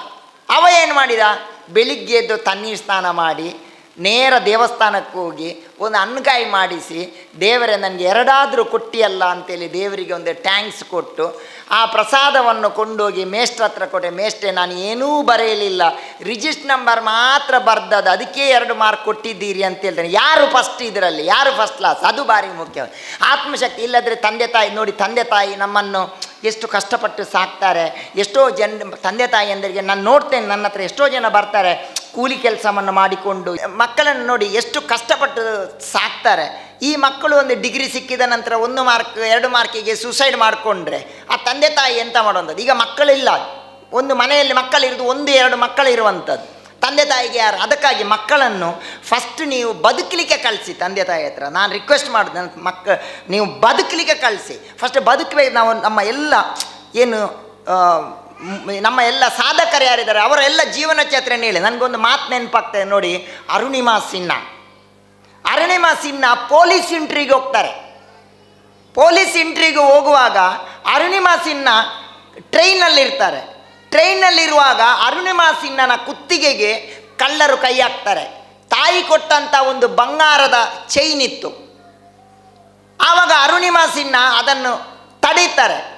ಕಡೆಗೆ ಹೋರಾಟ ಎಲ್ಲ ಆದ ನಂತರವೂ ಇವರು ಕುತ್ತಿಗೆಯಿಂದ ಕಳ್ಳರು ಚೈನ್ ತೆಗೆದು ಅರುಣಿಮಾ ಸಿನ್ಹನ್ನು ಹೊರಗೆ ದೂಡ್ತಾರೆ. ಅರುಣಿಮಾ ಸಿನ್ಹಾ ಹೊರಗೆ ದೂಡುವ ಕ್ಷಣ ಮಾತ್ರದಲ್ಲಿ ಅವಳ ಪಟ್ಟಿ ಮೇಲೆ ಬಿದ್ದಂಥ ಕಾಲು ಪಟ್ಟಿ ಮೇಲೆ ಬೀಳ್ತದೆ. ಆ ಕ್ಷಣ ಮಾತ್ರದಲ್ಲಿ ಟ್ರೈನ್ ಪಾಸ್ ಆಗ್ತದೆ. ಅರುಣಿಮಾ ಸಿನ್ಹನ ಒಂದು ಕಾಲು ಹುಡಿ ಆಗ್ತದೆ. ಅರುಣಿಮಾ ಸಿನ್ಹಾ ತನ್ನ ಆತ್ಮಚರಿತ್ರೆಯಲ್ಲಿ ಬರೀತಾರೆ, ಆ ರಾತ್ರಿ 20-30 ಟ್ರೈನ್ಗಳು ಆಚೆ ಈಚೆ ಹೋಗ್ತಾ ಇತ್ತು. ನನ್ನ ಕಾಲನ್ನು ಇರುವೆಗಳು ಮಾಂಸಗಳನ್ನು ತಿಂತಾ ಇದ್ದು. ಬೆಳಿಗ್ಗೆ ಯಾರೋ ನೋಡ್ತಾರೆ, ಪಟ್ಟಿಯಲ್ಲಿ ಯಾರೋ ಒಂದು ಹೆಂಗಸು ಬಿದ್ದಿದೆ, ಅವನ್ನ ತಗೊಂಡೋಗಿ ಡಾಕ್ಟ್ರ್ ಹತ್ರ ಕರ್ಕೊಂಡು ಹೋಗ್ತಾರೆ. ಅಲ್ಲಿ ಇವರ ಪ್ರಮುಖ ಆಸೆ ಇದ್ದದ್ದು ಏನಂತೆ, ನಾನು ಪೊಲೀಸ್ ಕೆಲಸಕ್ಕೆ ಸೇರಬೇಕಂತೆ. ಇವರ ಕಾಲು ಕಳೆದ ಕಾರಣ ಇವರಿಗೆ ಪೊಲೀಸ್ ಕೆಲಸಕ್ಕೆ ಆಗೋದಿಲ್ಲ, ಸೇರ್ಲಿಕ್ಕೆ ಆಗೋದಿಲ್ಲ. ಇವರಿಗೆ ಕೃತಕ ಕಾಲನ್ನು ಕೂತ್ಕೊಳ್ಳಿಸ್ತಾರೆ. ಅವರ ಚಿಕ್ಕಪ್ಪ ಇರ್ಬೋದು, ಎಷ್ಟೋ ಜನ ಅವರ ಸಂಬಂಧಿಕರು ಇವರಿಗೆ ತಮಾಷೆ ಮಾಡ್ತಾರೆ. ಆದರೆ ಇವರು ಏನು ಮಾಡ್ತಾರೆ ಅಂತೇಳಿ ಮನೆಯಿಂದ ಬಂದು ನೇರವಾಗಿ ಅವರು ಕೋಚ್ ಹತ್ರ ಹೋಗ್ತಾರೆ. ಕೋಚ್ ಹತ್ರ ಹೇಳ್ತಾರೆ, ನನಗೆ ನೋಡಿ ನನ್ನ ಕಾಲು ತುಂಡಾಗಿದೆ, ನನಗೆ ಹಿಮಾಲಯವನ್ನು ಹತ್ತಬೇಕು, ನನಗೆ ನೀವು ಗೈಡ್ ಮಾಡಬೇಕನ್ನುವಾಗ ಆ ಕೋಚ್ ಅವರನ್ನು ಅಪ್ಪಿ ಹಿಡ್ದು ಹೇಳ್ತಾರೆ, ನೀನು ಹಿಮಾಲಯ ಹತ್ತಿ ಆಗಿದೆ ಅನ್ನುವಂಥ ಮಾತನ್ನು ಹೇಳ್ತಾರೆ. ಅದೇ ಅರುಣಿಮಾ ಸಿನ್ಹಾ 2-3 ವರ್ಷದ ಒಳಗಡೆ ಹಿಮಾಲಯವನ್ನು ಹತ್ತಿ, ಹಿಮಾಲಯದಲ್ಲಿ ಒಂದು ಎವರೆಸ್ಟ್ ಹತ್ತಿ, ಮೌಂಟ್ ಎವರೆಸ್ಟನ್ನು ಹತ್ತಿ ಅಲ್ಲಿ ನಮ್ಮ ಭಾರತದ ಧ್ವಜವನ್ನು ಸ್ಥಾಪನೆ ಮಾಡ್ತಾರೆ. ಆವಾಗ ಅವರು ಹೇಳೋದು ಒಂದೇ ಮಾತು, ನನಗೆ ಯಾರ ನೆನಪಾಗಲಿಲ್ಲ, ನನಗೆ ನೆನಪಾದದ್ದು ಯಾರಂತೇಳಿ ಭಗವಾನ್ ಶಿವ ಮತ್ತು ನನ್ನ ಗುರು ಸ್ವಾಮಿ ವಿವೇಕಾನಂದರ ನೆನಪಾಯಿತು ಅನ್ನುವಂಥ ಮಾತನ್ನು ಹೇಳ್ತಾರೆ. ಅದೇ ಅರುಣಿಮಾ ಸಿನ್ಹಾ ಬಂದು ಆ ರೈಲ್ವೆ ಪಟ್ಟಿ ಹತ್ರ ಮೀಡಿಯಾದವರನ್ನು ಕರ್ಕೊಂಡು ಬಂದು, ನೋಡಿ ನಾನು ಈ ರೈಲ್ವೆ ಪಟ್ಟಿಯಲ್ಲಿ ನಾನು ಬಿದ್ದಿದ್ದೇನೆ, ಇದೇ ಪಟ್ಟಿಯಿಂದಾಗಿ ನನ್ನ ಕಾಲು ತುಂಡಾಗಿದೆ, ಇದೇ ಪಟ್ಟಿಯಿಂದಾಗಿ ನಾನು ಮೌಂಟ್ ಎವರೆಸ್ಟ್ ಏರುವಂತಾಯಿತು ಅಂತೇಳಿ ಅನ್ನೋಂಥ ಮಾತನ್ನು ಹೇಳ್ತೇನೆ. ನಾವು ಎಲ್ಲಿ ಬಿದ್ದಿದ್ದೇವೆ ನೋಡಿ ಅಲ್ಲಿ ಎದ್ದು ಕೂತ್ಕೊಳ್ಳುವಂಥ ಕೆಲಸವನ್ನು ನಾವು ಮಾಡಬೇಕು. ಅದು ಭಾರಿ ಪ್ರಾಮುಖ್ಯವಾದಂಥ ಇಂಥ ಒಳ್ಳೊಳ್ಳೆ ವಿಚಾರಗಳನ್ನೆಲ್ಲ ಮಕ್ಕಳಿಗೆ ತಿಳಿಸಿ, ಮಕ್ಕಳಿಗೆ ನೋಡಿ ಸತ್ಯಸಂಧತೆ ಹಾಗೂ ಸತ್ಯದ ದಾರಿಯಲ್ಲಿ ಹೋಗೋ ಕಲಿಸಿ. ಹ್ಯುಮ್ಯಾನಿಟಿ, ಮನುಷ್ಯತ್ವ ಮತ್ತು ಸತ್ಯ ಅದು ಭಾರಿ ಪ್ರಾಮುಖ್ಯವಾದಂಥದ್ದು. ಹ್ಯುಮ್ಯಾನಿಟಿ ಇಲ್ಲದಿದ್ದರೆ ಏನೂ ಪ್ರಯೋಜನ ಆಗೋದಿಲ್ಲ. ನೋಡಿ ಸರ್ ಸಿ.ವಿ. ರಾಮನ್ ಕತೆ ಒಂದು ಸರಿ ಹೇಳಿ ನಾನು ಮುಗಿಸ್ತೇನೆ, ಯಾಕಂದರೆ ಇನ್ನು ತುಂಬ ಜನರ ಮಾತಾಡಲಿಕ್ಕಿದೆ, ಅಥವಾ ಕೆಲಸ ಇದೆ. Sir CV. ರಾಮನ್ ಹತ್ರ ಒಂದು ದೊಡ್ಡ ಪ್ರಾಜೆಕ್ಟಿಗೆ ಒಂದು ವಿಜ್ಞಾನಿ ಬೇಕಾಗ್ತದೆ ಅವರಿಗೆ. ಆವಾಗ ಸರ್ ಸಿ.ವಿ. ರಾಮನ್ ಅಡ್ವರ್ಟೈಸ್ಮೆಂಟ್ ಕೊಡ್ತಾರೆ, ನಮಗೊಂದು ವಿಜ್ಞಾನಿ ಬೇಕು, ಅಸಿಸ್ಟೆಂಟ್ ಬೇಕಂತೇಳಿ. ಆವಾಗ ಚಂದ್ರಶೇಖರ್ ಅನ್ನುವಂಥ ಅವರು ವಿಜ್ಞಾನಿ ಬರ್ತಾರೆ. ಅವರು ಇಂಟರ್ವ್ಯೂವಲ್ಲಿ ಫೇಲ್ ಆಗ್ತಾರೆ. ಮಧ್ಯಾಹ್ನದ ಹೊತ್ತಿಗೆ, ಊಟದ ಹೊತ್ತಿಗೆ ಸರ್ ಸಿ.ವಿ. ರಾಮನ್ ಹೊರಗಡೆ ಬರುವಾಗ ನೋಡ್ತಾರೆ ಚಂದ್ರಶೇಖರ್ ಅಲ್ಲಿ ಕಾತು ಕೂತ್ಕೊಳ್ತಾ ಇದ್ದರು. ಅವರು ಕೇಳ್ತಾರೆ, ಸರ್ ಸಿ.ವಿ. ರಾಮನ್, ನೀನು ಫೇಲ್ ಆಗಿದ್ದಿ, ಇಂಟರ್ವ್ಯೂ ಪಾಸ್ ಆಗಲಿಲ್ಲ, ಮತ್ತು ಯಾಕೆ ನೀವು ಕಾತು ಕೂತ್ಕೊಳ್ತಿದ್ದಿ ಅಂತೇಳಿ ಹೇಳುವಾಗ ಸರ್ ಸಿ.ವಿ. ರಾಮನ್ ಹತ್ರ ಚಂದ್ರಶೇಖರ್ ಹೇಳ್ತಾರೆ, ನೋಡಿ ನಾನು ರಾಜಸ್ಥಾನ ಆ ಸೈಡಿಂದ ಬಂದದ್ದು, ನನಗೆ ನೀವು ಭತ್ತೆ ಕೊಟ್ಟಿದ್ದೀರಿ ಬರಲಿಕ್ಕೆ, ಟ್ರೈನಿದ್ದು ಫ್ಯಾರ್ ಕೊಟ್ಟಿದ್ದೀರಿ, ನನಗೆ ಹಣ ಕೊಟ್ಟಿದ್ದೀರಿ, ಅದರಲ್ಲಿ ನನಗೆ ಖರ್ಚಾಗುವಂಥದ್ದು 300 ರೂಪಾಯಿ ಮಾತ್ರ, 50 ರೂಪಾಯಿ ನೀವು ಜಾಸ್ತಿ ಕೊಟ್ಟಿದ್ದೀರಿ, ಅದನ್ನು ನಾನು ಹಿಂದಿರುಗಿಸಬೇಕು. ಅಕೌಂಟ್ ಸೆಕ್ಷನಲ್ಲಿ ಊಟಕ್ಕೆ ಹೋಗಿದ್ದಾರೆ, ಅವರು ಬಂದ ನಂತರ 50 ರೂಪಾಯಿ ಹಿಂತಿರುಗಿಸಿದ ನಂತರ ನಾನು ಹೋಗ್ತೇನೆ ಅಂತ ಹೇಳುವಾಗ ಸರ್ ಸಿ ವಿ ರಾಮನ್ ಹೇಳ್ತಾರೆ, ಯು ಆರ್ ಸಿಲೆಕ್ಟೆಡ್, ನೀನು ಬಾ ಅಂತೇಳಿ ಒಳಗೆ ಹೇಳ್ತಾರೆ. ಅವರೆಲ್ಲರೂ ಕೇಳ್ತಾರೆ, ಇಂಟರ್ವ್ಯೂ ಫೇಲ್ ಆಗಿದೆ, ಆದರೆ ಅವನು ಸಿಲೆಕ್ಟ್ ಆಗಿ ಬಂದು ಇಂಟರ್ವ್ಯೂ ಫೇಲ್ ಆದರೂ ತೊಂದರೆ ಇಲ್ಲ, ಇವನ ಹತ್ರ ಪ್ರಾಮಾಣಿಕತೆ ಮತ್ತು ಸತ್ಯಸಂಧತೆ ಇದೆ, ಅದರಿಂದ ವಾಪಸ್ ಅಂತ ಮಾತನ್ನು ಹೇಳ್ತಾರೆ. ಅದರಿಂದ ಇದನ್ನು ಕಳಿಸಿ. ನಾನು ಎಷ್ಟೋ ಕಡೆಯಲ್ಲಿ ಇದನ್ನು ಮಾತನ್ನು ಹೇಳ್ತೇನೆ ನೋಡಿ. ಮೊನ್ನೆ ಆದಂಥ ಒಂದು ಮೆಡ್ರಾಸಲ್ಲಿ ಆದಂಥ ಪದ್ಮ ಮುನ್ಸಿಪಾಲ್ಟಿ ವರ್ಕರ್ ಬೆಳಿಗ್ಗೆ ಎದ್ದು ಒಂದು 100 ರೂಪಾಯಿ ಸೀರೆ ಉಟ್ಕೊಂಡು ಹಿಡ್ಕೊಂಡು ಅವಳು ಮುನ್ಸಿಪಾಲ್ಟಿ ರೋಡ್ ಗುಡಿಸುವುದು. ಆ ಪದ್ಮ ರೋಡ್ ಗುಡಿಸುವಾಗ ಬೆಳಿಗ್ಗೆ ನೋಡ್ತಾಳೆ, ಒಂದಷ್ಟೊಂದು ತೊಟ್ಟೆಯಲ್ಲಿ ಬಿದ್ದಿರ್ತದೆ. ಆ ತೊಟ್ಟೆಯನ್ನು ಓಪನ್ ಮಾಡ್ತಾರೆ, 44 ಪವನ್ ಬಂಗಾರ. ಇದನ್ನು ನೋಡಿ ಪದ್ಮ ಹೇಳ್ತಾಳೆ, ಇದು ಯಾರ ಕಷ್ಟದ ಹಣವೇ ಏನೋ, ಯಾರ್ದು ಮದುವೆದ್ದ ಏನೋ ಗೊತ್ತಿಲ್ಲ, ಆದ್ದರಿಂದ ಇದನ್ನು ಯಾರಿಗಾದರೂ ಮುಟ್ಟಿಸ್ಬೇಕಂತೇಳಿ ನೇರ ಕೊಂಡೋಗಿ ಪಾಂಡಿ ಬಜಾರ್ ಪೊಲೀಸ್ ಸ್ಟೇಷನ್ಗೆ ಕೊಡ್ತಾಳೆ. ಪಾಂಡಿ ಬಜಾರ್ ಪೊಲೀಸ್ ಸ್ಟೇಷನ್ಗೆ ಕೊಟ್ಟು ಅವರತ್ತು ಇದನ್ನು ಮುಟ್ಟಿಸಿ ಅಂತ ಹೇಳುವಾಗ ರಮೇಶ್ ಅನ್ನೋವರಿಗೆ ಸೇರಿದಂಥ ಬಂಗಾರ ಅಂತೇಳಿ ಗೊತ್ತಾಗ್ತದೆ, ಅದನ್ನು ಅವರಿಗೆ ಮುಟ್ಟಿಸ್ತಾರೆ. ಇದನ್ನು ನೋಡಿದಂತಹ ಮೆಡ್ರಾಸ್ ಗೌರ್ಮೆಂಟ್ ಪದ್ಮಳಿಗೆ 1 ಲಕ್ಷ ರೂಪಾಯಿ ಪ್ರೈಸ್ ಕೊಡ್ತಾರೆ. 44 ಪವನ್ ಬಂಗಾರ ಎಲ್ಲಿ, 1 ಲಕ್ಷ ಪ್ರೈಸ್ ಎಲ್ಲಿ? ಆದರೆ ಪದ್ಮ ಹೇಳ್ತಾರೆ ಏನಂತೇಳಿ, ನನಗೆ 44 ಪವನ್ ಬಂಗಾರ ಯಾರದೋ ಸಂಪಾದನೆಯ ನನಗೆ ಬಂಗಾರ ಬೇಡ, ನನಗೆ ಪ್ರಾಮಾಣಿಕ ಸಂಪಾದನೆಯ 1 ಲಕ್ಷ ಸಾಕು ಎನ್ನುವಂಥ ಮುನ್ಸಿಪಾಲ್ಟಿ ವರ್ಕರ್ ಪದ್ಮ. ಇದನ್ನು ನೋಡಿದಂತಹ ಗೌರ್ಮೆಂಟ್ ಅಂಚೆ ಇಲಾಖೆ ಪದ್ಮಳ ಹೆಸರಲ್ಲಿ ಸ್ಟ್ಯಾಂಪ್ ಬಿಡುಗಡೆ ಮಾಡ್ತದೆ. ಇದನ್ನು ನೋಡಿದಂತಹ ರಜನಿಕಾಂತ್ ಪದ್ಮಳಿಗೆ ಗೋಲ್ಡ್ ಚೈನ್ ಗಿಫ್ಟ್ ಮಾಡ್ತಾರೆ. ನಾವು ನೋಡಿ, ಮಕ್ಕಳನ್ನು ಕೇವಲ ಮಾರ್ಕ್ಗಾಗಿ ಮಾತ್ರ ಅಲ್ಲ, ಸ್ವಲ್ಪ ಮಾನವೀಯತೆ ಮತ್ತೊಂದು ಸತ್ಯಸಂಧತೆಯಲ್ಲಿ ಹೋಗುವಂಥ ದಾರಿಯಲ್ಲಿ ಮಾಡಿ ಅಂತೇಳಿ ಎಲ್ಲರಿಗೆ ಒಳ್ಳೆಯದಾಗಲಿ. ನಾನು ಎಲ್ಲರಿಗೆ ಒಂದು ಮಂತ್ರೋಪದೇಶವನ್ನು ಕೊಡ್ತೀನಿ. ನನ್ನನ್ನು ನನ್ನ ಅತ್ಯಂತ ಆತ್ಮೀಯರು ನನಗೆ ತುಂಬ ಖುಷಿ ಆಗ್ತದೆ. ಪಾಪ ಮಕ್ಕಳಿಗೆಲ್ಲ ನಗಿಸಿ ಕುಣಿಸಿ ಮಾಡುವಂಥ ವಂದನಕ್ಕ ಇದ್ದಾರೆ. ವೇದಿಕೆಯಲ್ಲಿ ಅವಿನಾಶ್ ಇದ್ದಾರೆ, ನನಗೆ ತುಂಬ ಬೇಕಾದವರು. ಅವಿನಾಶ್ ನೋಡಿ ಎಷ್ಟು ಮಕ್ಕಳಿಗೆ ಅಮ್ಮನ ನೆರವಿನ ಮೂಲಕ ಸಹಾಯ ನನ್ನ ಕೈಯಿಂದ ಕೊಟ್ಟಿದ್ದಾರೆ. ನನ್ನ ಅತ್ಯಂತ ಆತ್ಮೀಯ ಪದ್ಮಪ್ರಸಾದ್ ಇದ್ದಾರೆ, ಚಿತ್ತಣ್ಣ ಇದ್ದಾರೆ, ಎಲ್ಲರೂ ನೀವೆಲ್ಲ ಇದ್ದೀರಿ. ನಾನು ಇಷ್ಟೇ ಹೇಳ್ತೇನೆ, ಇದನ್ನೆಲ್ಲ ಲೈವ್ ಮಾಡುವಂತಹ ನನ್ನ ಆತ್ಮೀಯ ನಮ್ಮದು ಕಾರ್ಲ ಅದು ನಮ್ಮ ಕಾರ್ಲ ಚಾನಲ್ ಇದೆ, ಅವರು ಮಂಜು ಇದ್ದಾರೆ, ನನಗೆ ಯಾವತ್ತು ವಿಡಿಯೋ ಎಲ್ಲ ಕಳಿಸೋ ಮಂಜು ಮತ್ತು ಅವಿ ರೆಂಜಲದವರಿದ್ದಾರೆ. ಇವರಿಗೂ ಒಳ್ಳೆಯದಾಗಲಿ, ನೀವೆಲ್ಲ ಸಪೋರ್ಟ್ ಮಾಡಿ. ನಾನು ಈ ಸ್ಕೂಲಿಗೆ JC ಸ್ಕೂಲ್ ಇನ್ನಷ್ಟು ಒಳ್ಳೆಯದಾಗಲಿ. ನಾನು JC ಸ್ಕೂಲ್ ಹತ್ರ ವಿನಂತಿ ಮಾಡೋದು ಏನಂತೇಳಿದರೆ, ನಮ್ಮ ಒಂದು ಸನಾತನ ಸಂಸ್ಕೃತಿ, ನಮ್ಮ ಋಷಿ ಪರಂಪರೆ, ಅದನ್ನು ಉಳಿಸಿ ಬೆಳೆಸುವಂಥ ಕೆಲಸ ಮಾಡಬೇಕು. ಯಾಕಂತೇಳಿದರೆ ನಮ್ಮ ಶಿಕ್ಷಣ ಪದ್ಧತಿ ಹಾಳಾಗ್ತಾ ಇದೆ. ಇವತ್ತು ನೋಡಿ, ಗುರುಕುಲ ಮಾದರಿಯ ಶಿಕ್ಷಣ ವ್ಯವಸ್ಥೆ ಇತ್ತು, ಅದು ಹಾಳಾದ ನಂತರ ಒಂದು ಸ್ವಲ್ಪ ಆದರೂ ನಮ್ಮ ಶಾಲೆಯನ್ನು ಎತ್ತಿ ಉಳಿದಂಥದ್ದು, ನಮ್ಮ ಸಂಸ್ಕೃತಿಯನ್ನು ಎತ್ತಿ ಉಳಿಸಿದ್ದು ಕನ್ನಡ ಶಾಲೆಗಳು. ಅದರಲ್ಲಿ ಸ್ವಲ್ಪ ಆದರೆ ಇವತ್ತು ಈ JC ಇಂಗ್ಲೀಷ್ ಮೀಡಿಯಂ ಶಾಲೆಯಲ್ಲಿಯೂ ಇಂಥ ಒಂದು ಸಂಸ್ಕೃತಿಯನ್ನು ಉಳಿಸಿ ಬೆಳೆಸುವಂಥ ಒಂದು ಯೋಜನೆಯನ್ನು ನೀವು ಹಾಕಿದ್ದೀರಿ. ಇದಕ್ಕೆ ಭಗವತಿ ಮೂಕಾಂಬಿಕೆ ಇನ್ನಷ್ಟು ಒಳ್ಳೆಯದು ಮಾಡಲಿ. ನಾನು ಯಾವತ್ತು ನಿಮ್ಮ ಜೊತೆ ಇದ್ದೇನೆ, ಕರೆಯುವಾಗ ನಾನು ಬರ್ತೇನೆ ಅಂತೇಳಿ ಎಲ್ಲರಿಗೆ ನೋಡಿ, ನಾವು ಒಂದು ಡಿವೈನ್ ಕನೆಕ್ಟ್ ಆಗಬೇಕು, ದೇವರಿಗೆ ಕನೆಕ್ಟ್ ಆಗಬೇಕು. ದೇವರಿಗೆ ನೋಡಿ, ಸ್ವಾಮಿ ವಿವೇಕಾನಂದರು ಹೇಳ್ತಾರೆ ಒಂದು ಕಡೆ, each soul is potentially divine, our aim is to manifest the divinity ಅನ್ನೋ ಮಾತು ಹೇಳ್ತಾರೆ. ನಾವು ಡಿವೈನ್ ಕನೆಕ್ಟ್ ಆಗಬೇಕು, ನಮ್ಮ ಒಳಗೆ ಒಂದು ಚೇತನೆ. ಅದು ಹೇಗೆ ಕನೆಕ್ಟ್ ಆಗುವುದು ಅಂತ ಹೇಳಿದರೆ, ರಾಮನಾಮದ ಮೂಲಕ, ಕೃಷ್ಣನಾಮದ ಮೂಲಕ ಅಂತೇಳಿ ಮಾತನ್ನು ಹೇಳ್ತಾರೆ. ಆದ್ದರಿಂದ ಎಲ್ರಿಗೂ ರಾಮನಾಮ ಕೃಷ್ಣನಾಮ ಉಪದೇಶ ಮಾಡ್ತೇನೆ. ನಿಮಗೆ ಕಷ್ಟ ಬಂದಾಗ, ನಿಮಗೆ ದುಃಖ ಬಂದಾಗ, ಅಥವಾ ನಮಗೆ ಸೂಸೈಡ್ ಮಾಡಬೇಕು, ಜೀವನದಲ್ಲಿ ಯಾರೂ ಇಲ್ಲ ಅಂತ ಹೇಳುವಾಗ ನಿಮಗೆ ರಾಮನಾಮ ಮತ್ತು ಕೃಷ್ಣನಾಮ ನಿಮಗೆ ದಾರಿ ತೋರಿಸ್ತದೆ. ಎಲ್ರಿಗೆ ರಾಮನಾಮ ನಾನು ಉಪದೇಶ ಮಾಡ್ತೇನೆ. ನೀವು ಮೊದಲು ನಾನು ಹೇಳ್ತೇನೆ, ಆನಂತರ ನೀವು ಹೇಳಬೇಕು. ಹರೇ ಕೃಷ್ಣ,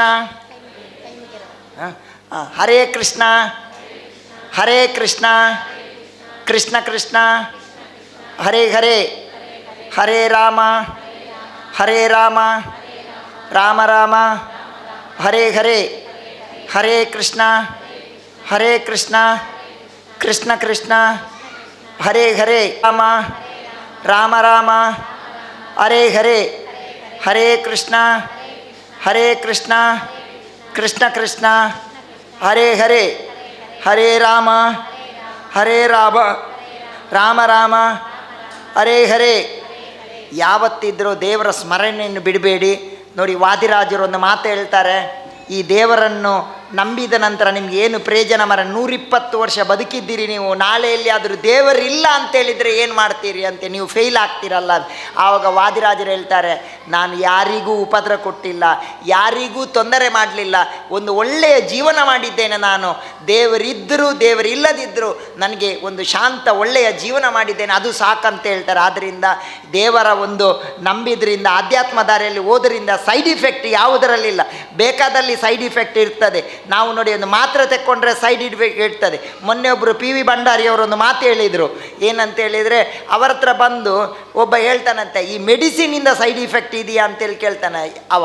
ಆದರೆ ಒಂದು ಸರಾಯಿಂದ ಸೈಡ್ ಇಫೆಕ್ಟ್ ಇದೆಯಾ ಅಂತೇಳಿ ಕೇಳೋದಿಲ್ಲ. ನಾವು ಬೇಡದನ್ನು ಬಿಟ್ಟು ಸೈಡ್ ಇಫೆಕ್ಟ್ ಇದೆ ಅಂತೇಳಿ ಕೇಳುವುದಿಲ್ಲ ಅನ್ನೋ ಮಾತನ್ನು PV ಭಂಡಾರಿ ಅಂದರೆ. ಆದ್ದರಿಂದ ನಿಮ್ಗೆಲ್ರಿಗೂ ಒಳ್ಳೆಯದಾಗಲಿ, ಖುಷಿಯಿಂದ ಇರಿ, ನಗ್ನಗ್ತಾ ಇರಿ. ಕಡೆಯ ಒಂದು ಮಾತು, ಮಕ್ಕಳಲ್ಲಿ ಮತ್ತು ತಾಯಿಯಂದಿರಲ್ಲಿ ನಾವು ಎಷ್ಟೇ ಕಷ್ಟ ಬಂದರೂ, ಏನೇ ಪರಿಸ್ಥಿತಿ ವಿಕೋಪಕ್ಕೆ ಹೋದರೂ ನಾವು ಸುಸೈಡ್ ಮಾಡೋದಿಲ್ಲ, ನಾವು ಸಾಯುವುದಿಲ್ಲ. ನಾವು ದೇವರು ಕೊಟ್ಟ ಜೀವನದ ಕಡೆಯ ಉಸಿರಿನವರೆಗೆಯೂ ನಾವು ಬದುಕಿ ಬಾಳ್ತೇವೆ ಒಳ್ಳೆಯ ರೀತಿಯಲ್ಲಂಥ ಮಾತನ್ನೆಲ್ಲ ಯಾರಿಗೂ ಉಪದ್ರ ಮಾಡಲಿಕ್ಕೆ ಹೋಗಬೇಡಿ. ಆಧ್ಯಾತ್ಮ ಅಂದರೆ ಬರೀ ಗಡ್ಡ ಬಿಡುವುದು ಅಥವಾ ಜುಟ್ಟು ಬಿಡುವುದು ಅಥವಾ ರುದ್ರಾಕ್ಷಿ ಹಾಕೋದು, ತುಳಸಿ ಮಾಲೆ ಹಾಕೋದು ಅಲ್ಲ. ಆಧ್ಯಾತ್ಮ ಅಂತೇಳಿದರೆ ನಾವು ನಮ್ಮಷ್ಟಕ್ಕೆ ಇದು ಯಾರಿಗೂ ಉಪದ್ರ ಕೊಡದೆ ನಗ್ನಗ್ತಾ ಬಾಳುವಂಥದ್ದು ಆಧ್ಯಾತ್ಮ. ಹಸಿವಾದಾಗ ಊಟ ಮಾಡಿ, ಎಷ್ಟು ನಿದ್ದೆ ಬಂದರೆ ಮಲಗಿ, ಯಾರಿಗೂ ಉಪದ್ರ ಕೊಡಬೇಡಿ. ಒಳ್ಳೆಯ ಒಂದು ಡಿವೈನ್, ಒಂದು ಒಳ್ಳೆಯ ವಾತಾವರಣ ನಿರ್ಮಾಣ ಮಾಡಿ ಈ ಶಾಲೆ ಮುಂದಿನ ದಿನಗಳಲ್ಲಿ ಅವಿಭಜಿತ ದಕ್ಷಿಣ ಕನ್ನಡ ಜಿಲ್ಲೆ ಒಂದು ಒಳ್ಳೆಯ ಹೆಸರು ಬರಲಿ ಅಂತೇಳಿ ನನ್ನ ಮಾತನ್ನು ಕೃಷ್ಣಾರ್ಪಣೆ ಮಾಡ್ತೇನೆ. ಕೃಷ್ಣಾರ್ಪಣ ವಸ್ತು. ವೇದಿಕೆಯ ಮೇಲೆ ಆಸೀನರಾಗಿರುವಂತಹ ಈಶಾ ವಿಠಲದಾಸ ಸ್ವಾಮೀಜಿಯವರ ಪಾದ ಅರವಿಂದಗಳಿಗೆ ನಮಿಸಿಕೊಳ್ಳುತ್ತಾ, ವೇದಿಕೆಯ ಮೇಲೆ ಉಪಸ್ಥಿತರಿರುವಂತಹ JC ಇಂಟರ್ನ್ಯಾಷನಲ್ ಸ್ಕೂಲ್ನ ಅಧ್ಯಕ್ಷರಾದ ಚಿತ್ತರಂಜನ್ ಶೆಟ್ಟಿಯವರೇ, ಹಾಗೂ ವೇದಿಕೆಯಲ್ಲಿ ಇರುವಂತಹ JC ಅಧ್ಯಕ್ಷರೇ, ಪ್ರಾಂಶುಪಾಲರೇ, ಹಾಗೂ ವೇದಿಕೆಯ ಮೇಲಿರುವ ಎಲ್ರಿಗೂ ನಮಸ್ಕರಿಸುತ್ತಾ, ಅದೇ ರೀತಿ ಇಲ್ಲಿ ಬಂದಿರುವಂತಹ ಪೋಷಕರಿಗೆ ಕೂಡ ನಮಸ್ಕರಿಸುತ್ತಾ, ಈ ದಿವಸ ನಾವೆಲ್ಲರೂ ಅಕ್ಷರಾಭ್ಯಾಸ ಕಾರ್ಯಕ್ರಮದಲ್ಲಿ ಭಾಗಿಯಾಗಿದ್ದೇವೆ. ನಮ್ಮ ಸಂಸ್ಕೃತಿ ಸಂಸ್ಕಾರವನ್ನು ಉಳಿಸುವಂತಹ ಒಂದು ಕಾರ್ಯಕ್ರಮ ಇದಾಗಿದೆ. ಭಾಗಶಃ ಈ ಅಕ್ಷರಾಭ್ಯಾಸ ಕಾರ್ಯಕ್ರಮ ಅನ್ನುವಂಥದ್ದು ಶಾಲೆಯಲ್ಲಿ ಅಥವಾ ಒಂದು ವಿದ್ಯಾಸಂಸ್ಥೆಯಲ್ಲಿ ಆರಂಭ ಮಾಡಿದ್ದು ಪ್ರಪ್ರಥಮವಾಗಿ JC ಇಂಟರ್ನ್ಯಾಷನಲ್ ಸ್ಕೂಲ್ ಅಂತ ಹೇಳಲಿಕ್ಕೆ ನಾನು ಭಾಳಷ್ಟು ಸಂತೋಷ ಪಡ್ತಾ ಇದ್ದೇನೆ. ಆ ನಂತರದ ದಿನಗಳಲ್ಲಿ ನಾವು ಮಾಡಿದಂತಹ ಈ ಕಾರ್ಯಕ್ರಮಗಳು ವೈರಲ್ ಆದಾಗ ಅದನ್ನು ಬೇರೆ ವಿದ್ಯಾಸಂಸ್ಥೆಗಳು ಕೂಡ ಅನುಕರಣೆ ಮಾಡಿದ್ದನ್ನು ನಾವು ಕಂಡಿದ್ದೇವೆ. ಇವತ್ತು ಪುಟ್ಟಾಣಿ ಮಕ್ಕಳನ್ನು ನೋಡುವಾಗ ಭಾಳಷ್ಟು ಸಂತೋಷ ಆಗ್ತದೆ. ಬಹಳ ಅಂದವಾಗಿ ಡ್ರೆಸ್ಸನ್ನು ಹಾಕಿಕೊಂಡು ಭಾರತೀಯ ಸಂಸ್ಕೃತಿಯನ್ನು ಬಿಂಬಿಸುವ ರೀತಿಯಲ್ಲಿ ಇಲ್ಲಿ ಬಂದು ನೀವೆಲ್ಲ ಆಸೀನರಾಗಿದ್ದೀರಿ. ಅಕ್ಷರಾಭ್ಯಾಸ ಅನ್ನೋದು ಮಕ್ಕಳಿಗೆ ಈ ದಿವಸ ಬಹಳ ಒಂದು ಸಂತಸದ ದಿವಸ. ಅದೇ ರೀತಿ ಈ ದಿವಸ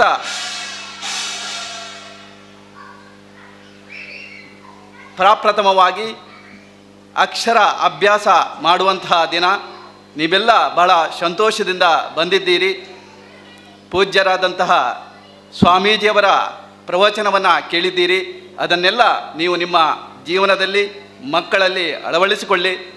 ಇವತ್ತು ಮಕ್ಕಳನ್ನು ಶಾಲೆಗೆ ಬಿಟ್ಟರೆ ಸಾಕಾಗೋದಿಲ್ಲ. ಶಾಲೆಯಲ್ಲಿ ಯಾವ ರೀತಿ ಸಂಸ್ಕೃತಿ ಸಂಸ್ಕಾರವನ್ನು ನಾವು ಕಲಿಸ್ತೇವೆ, ಅದೇ ರೀತಿ ಶಿಕ್ಷಕರು ಕಲಿಸಿದರೆ ಸಾಕಾಗೋದಿಲ್ಲ. ಅದರೊಂದಿಗೆ ಪೋಷಕರು ಕೂಡ ಭಾಗಿಯಾಗಬೇಕು. ಆ ನಿಟ್ಟಿನಲ್ಲಿ ಶಿಕ್ಷಕರು ಮತ್ತು ಪೋಷಕರು ಮಕ್ಕಳು ಮನೆಗೆ ಬಂದಾಗ ಪ್ರೀತಿಯಿಂದ ಬರಮಾಡಿಕೊಳ್ಳಿ.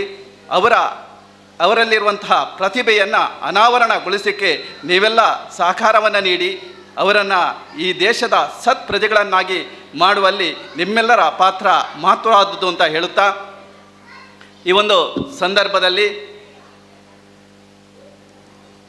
ನಮ್ಮ ವಿದ್ಯಾಸಂಸ್ಥೆ ಈ ವರ್ಷ 100% ಫಲಿತಾಂಶವನ್ನು ದಾಖಲೀಕರಿಸಿದೆ ಅನ್ನೋದು ಬಹಳ ಸಂತೋಷದ ವಿಚಾರ.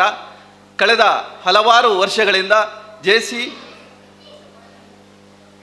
ಇಂಟರ್ನ್ಯಾಷನಲ್ ಸ್ಕೂಲ್ 100% ಫಲಿತಾಂಶವನ್ನು ದಾಖಲಿಸಿಕೊಂಡು ಬಂದಿದೆ. ಅದೇ ರೀತಿ ಕಳೆದ ವರ್ಷ ರಾಜ್ಯಕ್ಕೆ 6 ರ್ಯಾಂಕುಗಳನ್ನು ಕೂಡ ಪಡೆದಿದೆ. ಇದರ ಹಿಂದೆ ಕೆಲಸ ಮಾಡುವವರು ಇಲ್ಲಿಯ ಶಿಕ್ಷಕರು, ಅದೇ ರೀತಿ ಪೋಷಕರ ಒಂದು ಸಹಕಾರದಿಂದ ಇದು ಸಾಧ್ಯವಾಗಿದೆ. ಅದಕ್ಕಾಗಿ ಇಲ್ಲಿಯ ಎಲ್ಲ ಶಿಕ್ಷಕರನ್ನು ಮತ್ತು ಪೋಷಕರನ್ನು ನಾನು ಈ ಸಂದರ್ಭದಲ್ಲಿ ಅಭಿನಂದಿಸ್ತಾ ಇದ್ದೇನೆ. ಈ ಒಂದು ವಿದ್ಯಾಸಂಸ್ಥೆ ಇವತ್ತು ಕಾರ್ಕಳದಲ್ಲಿ ಒಂದು ಪ್ರತಿಷ್ಠಿತ ವಿದ್ಯಾಸಂಸ್ಥೆಯಾಗಿ ಮೂಡಿ ಬರ್ತಾ ಇದೆ. ಇದರ ಹಿಂದೆ ಭಾಳಷ್ಟು ಕೆಲಸವನ್ನು ಮಾಡ್ತಾ ಇರೋರು ನಮ್ಮ ಈ ಸಂಸ್ಥೆಯ ಅಧ್ಯಕ್ಷರಾದಂತಹ JC ಚಿತ್ತರಂಜನ್ ಶೆಟ್ಟಿಯವರು. ಅವರ ಒಂದು ಮಾರ್ಗದರ್ಶನ ಮತ್ತು ಅವರಲ್ಲಿ ಭಾಳಷ್ಟು ಕನಸುಗಳಿವೆ. ಈ ವರ್ಷ ಈ ವಿದ್ಯಾಸಂಸ್ಥೆಗೆ 48 ಸಂವತ್ಸರಗಳನ್ನು ಕಳೆದಿದೆ. ಮುಂದೆ 49, ಆನಂತರ 50 ವರ್ಷಗಳನ್ನು ಬಹಳ ಬೇಗದಲ್ಲಿ ನಾವು ಆ 50 ವರ್ಷದ ಕಾರ್ಯಕ್ರಮಗಳನ್ನು ಕೂಡ ಹಮ್ಮಿಕೊಳ್ಳಲಿದೆ. JC ಚಿತ್ತರಂಜನ್ ಶೆಟ್ಟಿ ಮತ್ತು ಅವರು ಭಾಳಷ್ಟು ಉತ್ತಮವಾಗಿ ಇಲ್ಲಿ ವಿದ್ಯಾಸಂಸ್ಥೆಯನ್ನು ಮುನ್ನಡೆಸ್ತಾ ಇದ್ದಾರೆ.